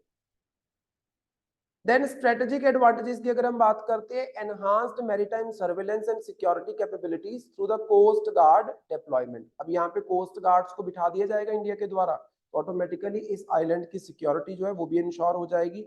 अच्छा, इंडिया के लिए क्या बेनिफिट है? नंबर 1 तो आप यहाँ पे एक तो मॉरिशस के बन गए हो दोस्त, क्योंकि आपने यहाँ पे इन्वेस्ट करके ये जो एयर स्ट्रिप है ये बना के दी है, तो मॉरिशस के साथ आपके इन्वेस्टमेंट के रिलेशन स्टार्ट हो गए हैं। तो हमारा मालदीव के साथ रिलेशन खराब हुआ, हमने मॉरिशस के साथ बना लिया जो उसके नीचे पड़ता है। नंबर 2, जियो स्ट्रेटेजिकल इंपॉर्टेंस है, हमारी सागर पॉलिसी है, security and growth for all in the region, मैंने आपको बताया था। ये हमारी पॉलिसी के तहत हम इंडियन ओशन को सिक्योरिटी प्रोवाइड करना चाहते हैं, और यहाँ पे जितनी भी इंडियन ओशन कंट्रीज हैं, आपके नोट्स में खोल के देखना अगर नोट्स को पढ़ते हो तो, इंटरनेशनल रिलेशन वाले, जगह जगह पे आपको मैप मिल जाएगा किसका? सागर पॉलिसी का, जिसमें इंडियन ओशन रीजन की सारी कंट्रीज आपको देखने को मिलती है। तो उन सब की ग्रोथ और यहाँ पे सेफ्टी एंड सिक्योरिटी के लिए जो हमारी सागर पॉलिसी है, इसमें काफी हेल्पफुल होगा। एक मैंने आपको नेकलेस ऑफ डायमंड बताया था, नेकलेस ऑफ डायमंड, एक था string of pearl. String of pearl क्या था? जो चाइना हमारे चारों तरफ अलग अलग पोर्ट खरीद रहा है, जहां जहां पे ये जाता है वहां वहां पे हम चले जाते हैं, उसको बोलते हैं नेकलेस ऑफ डायमंड। उसका भी एक पॉइंट यहाँ पे बन जाता है, क्योंकि चाइना यहाँ पे मॉरिशस के आसपास आपको देखने को मिलेगा, अजम्पशन आइलैंड वगैरह पे आपको देखने को मिलेगा। आगालेगा के बारे में थोड़ा सा बताया गया है कि 2015 के अंदर मेमोरेंडम ऑफ अंडरस्टैंडिंग जो है इंडिया और मॉरिशस के बीच में साइन किया गया था, जिसका बेसिक पर्पस है कि मिलिट्री लेवल पे हम कोऑपरेट करेंगे, और ऑटोमेटिकली अगर आप आगालेगा आइलैंड में इन्वेस्टमेंट करके उसको डेवलप कर रहे हो, तो आने वाले टाइम में हमारा मिलिट्री बेस जो है वो आगालेगा जो आइलैंड है ये बन सकता है। यहाँ पे आपको मिलिट्री जो है वो देखने को मिल जाएगी। It is important, right? So ये कुछ बातें आपने यहाँ पे याद रखनी है। फिर एक और खबरों में चीज चल रही थी, जो खबर तो इंपॉर्टेंट नहीं है लेकिन उसमें जो बातें आई हैं वो इंपॉर्टेंट। कैसे? न्यूज चल रही थी अबाउट द ब्राइबरी केस, की जो रिश्वत ली जाती है।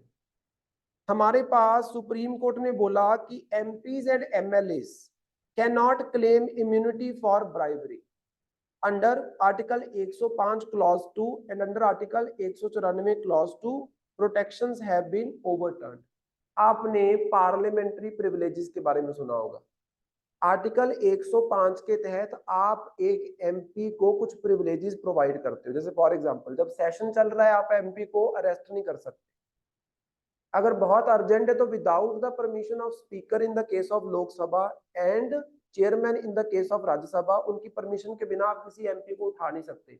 कोर्ट किसी एमपी को गवाही देने के लिए कोर्ट में नहीं बुला सकती अगर सेशन चल रहा है।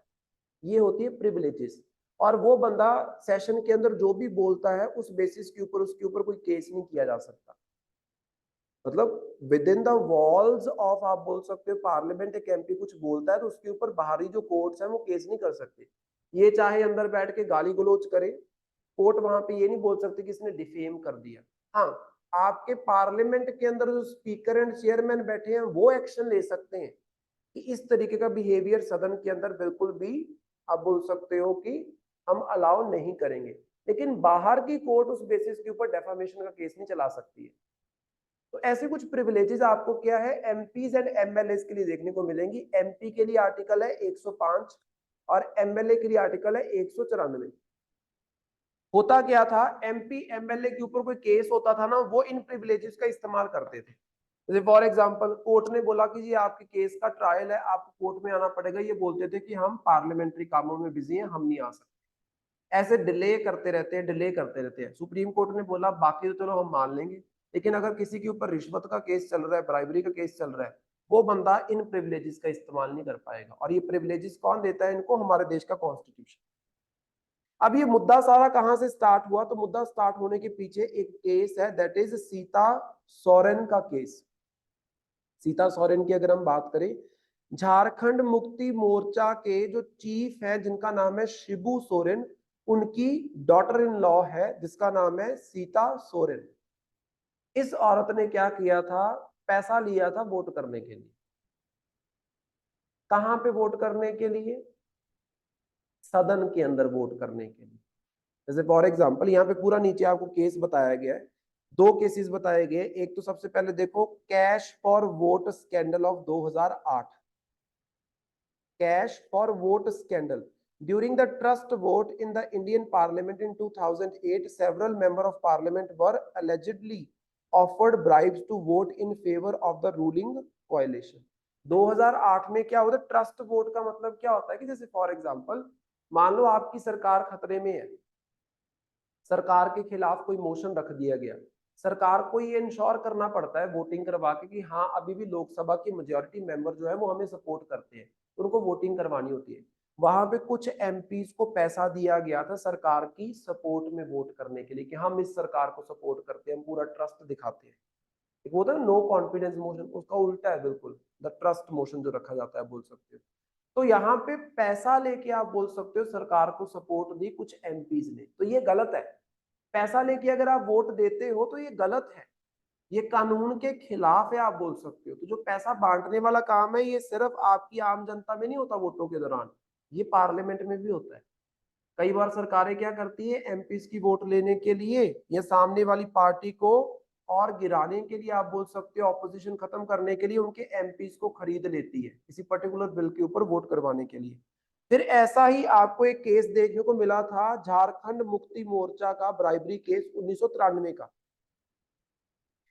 उस टाइम पे पीवी नरसिम्हा राव का ये केस चल रहा था। पीवी नरसिम्हा राव की सरकार के ऊपर नो कॉन्फिडेंस मोशन रख दिया गया था 1993 में। पीवी नरसिम्हा राव की सरकार ने क्या किया था उस टाइम पे, जो उनके यूनियन मिनिस्टर थे जिनका नाम था शिबू सोरेन, जिसकी मैं अभी डॉटर इन लॉ की बात कर रहा हूँ कि उसके खिलाफ भी केस चल रहा है, मतलब इनकी पूरी फैमिली पैसा खा रही है, सिंपल बात ये है। उस टाइम पे शिबू सोरेन की अगर हम बात करें, इस बंदे ने, जो कि उस टाइम पे यूनियन मिनिस्टर था, इस बंदे के द्वारा वोट जीतने के लिए, मतलब एमपीज की वोट लेने के लिए, क्योंकि अगर एमपीज इनको सपोर्ट ना करते तो नो कॉन्फिडेंस मोशन पास हो जाना था और पीवी नरसिम्हा राव की सरकार खत्म हो जानी थी। तो यहाँ पे क्या किया गया, उस टाइम पे एमपीज को खरीदा इन्होंने।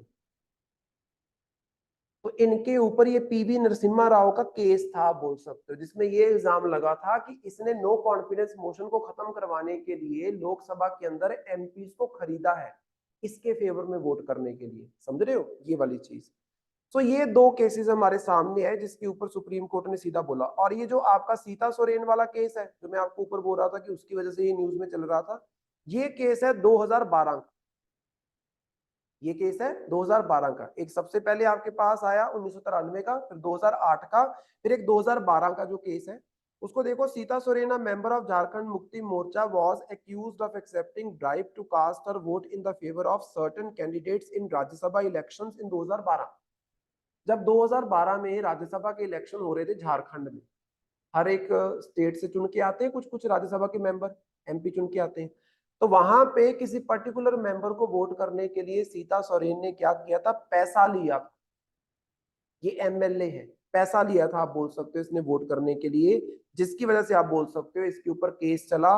और ये बोल रही थी कि मैं इस केस की हियरिंग में नहीं आऊंगी क्योंकि मेरे पास प्रिविलेज है आर्टिकल 194 के तहत। 194 जो आर्टिकल है वो किसको प्रिविलेज देता है? एमएलए। तो ये बोलती मैं केस की सुनवाई के लिए कोर्ट में नहीं जाऊंगी, मेरे पास प्रिविलेज है, मैं बिजी हूँ। लेकिन कोर्ट ने बोला, सुप्रीम कोर्ट ने सीधा बोल दिया आप इन प्रिविलेजेस का ब्राइबरी केस में इस्तेमाल नहीं कर सकते। तो दिस इज इंपॉर्टेंट। तो यहाँ पे प्रिविलेजेस ऑफ द पार्लियामेंट वाला जो टॉपिक है ना, उसको अच्छे से पढ़ लेना, मैंने पढ़ाया हुआ है, उसको अच्छे से पढ़ लेना, उसके आर्टिकल्स एंड ऑल वो सब अच्छे से पढ़ लेना। कौन कौन से तरीके की प्रिविलेजेस होती है, इंडिविजुअल लेवल पे, कलेक्टिव लेवल पे क्या क्या प्रिविलेजेस होती है, दैट इज वेरी इंपॉर्टेंट। उसको रीड कर लेना। केस के बारे में आपसे कोई नहीं पूछेगा, लेकिन ये इंफॉर्मेशन आपको पता होनी चाहिए, दैट इज वेरी इंपॉर्टेंट, इसको याद रखना।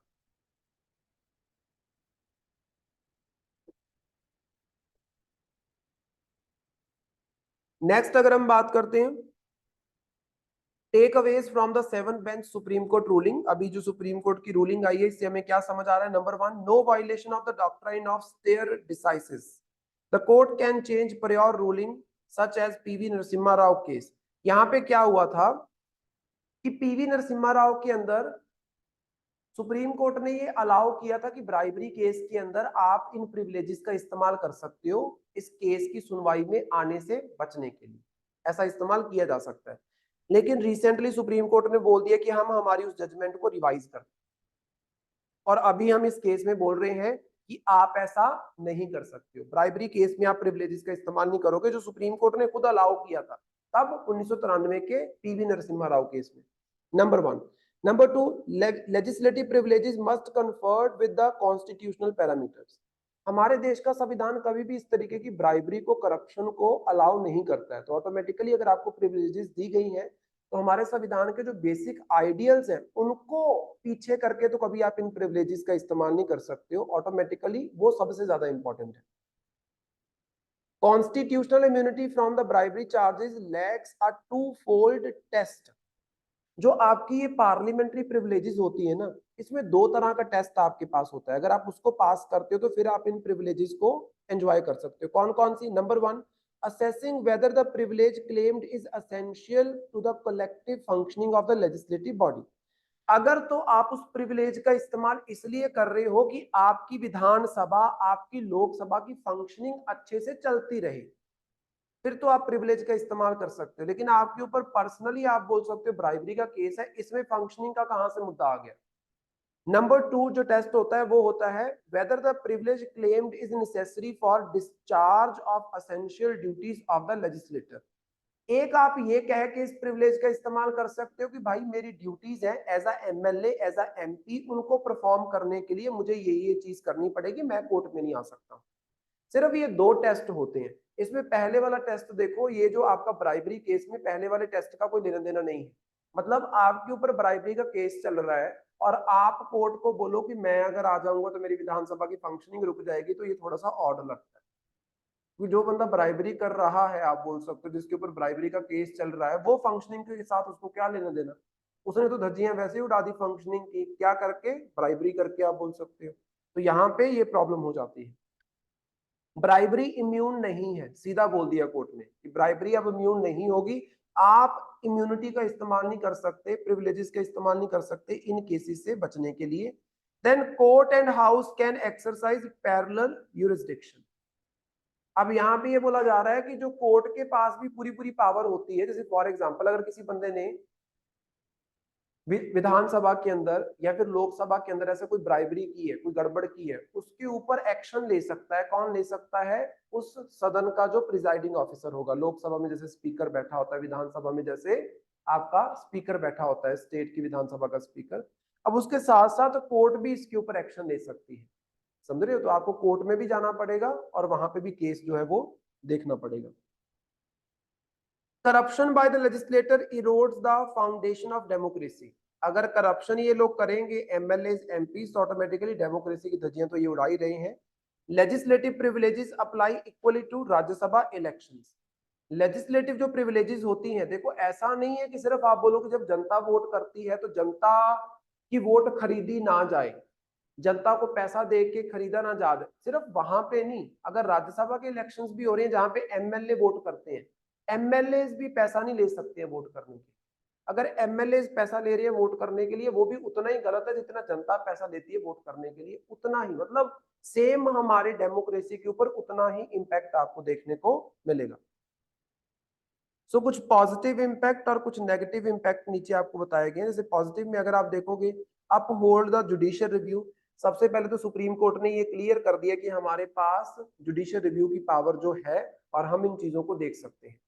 संविधान के अंदर क्या लिखा गया उसको हम रीड कर सकते हैं और उसको कैसे इंटरप्रेट करना है, ये पावर हमारे पास रहेगी।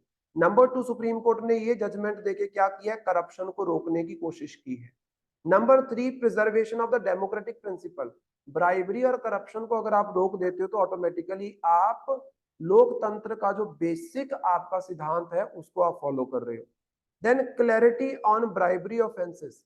अगर कोई बंदा ब्राइबरी के केसेस में इन्वॉल्व है तो क्लैरिटी आ गई है अब हमारे पास, सुप्रीम कोर्ट ने सीधा बोल दिया इसके लिए आप प्रिविलेज का इस्तेमाल नहीं कर सकते। Equal application of the law, अब चाहे कोई एमपी एमएलए ब्राइबरी करे या बाहर का बंदा करे, दोनों को इक्वल ट्रीटमेंट मिलेगा। पहले वो कुछ स्पेशल ट्रीटमेंट उनको मिलता था क्योंकि वो एमपी एमएलए थे और उनके पास प्रिविलेजेस थी। अब वो प्रिविलेजेस ब्राइबरी के केसेस में आप बोल सकते हो सुप्रीम कोर्ट ने छीन ली है, as simple as that.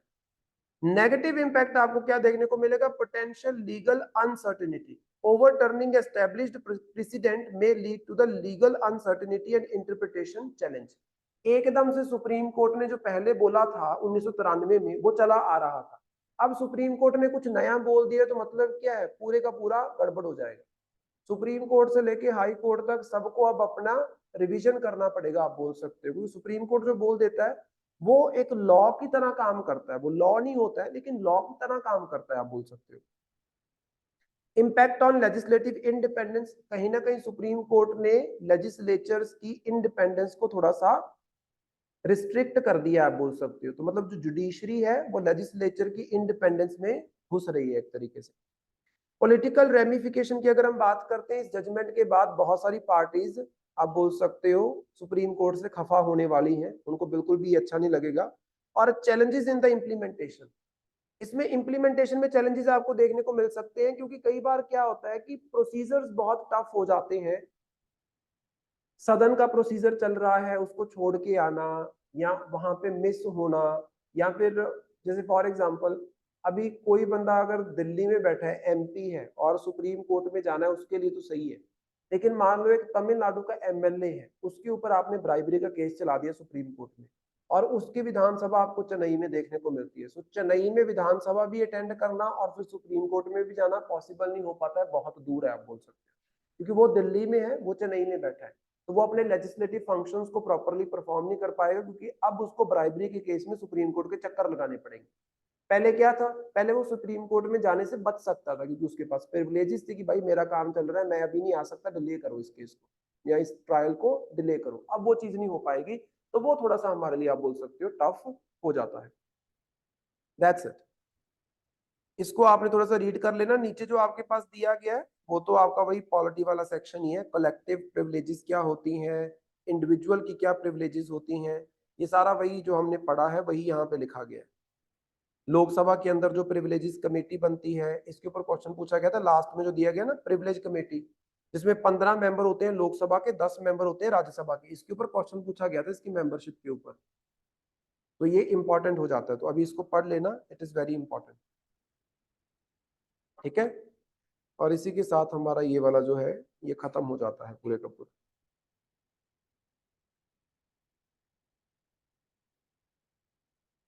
Paper की नोटिफिकेशन आई कोई उसकी? मुझे लगता नहीं आने वाली होगी।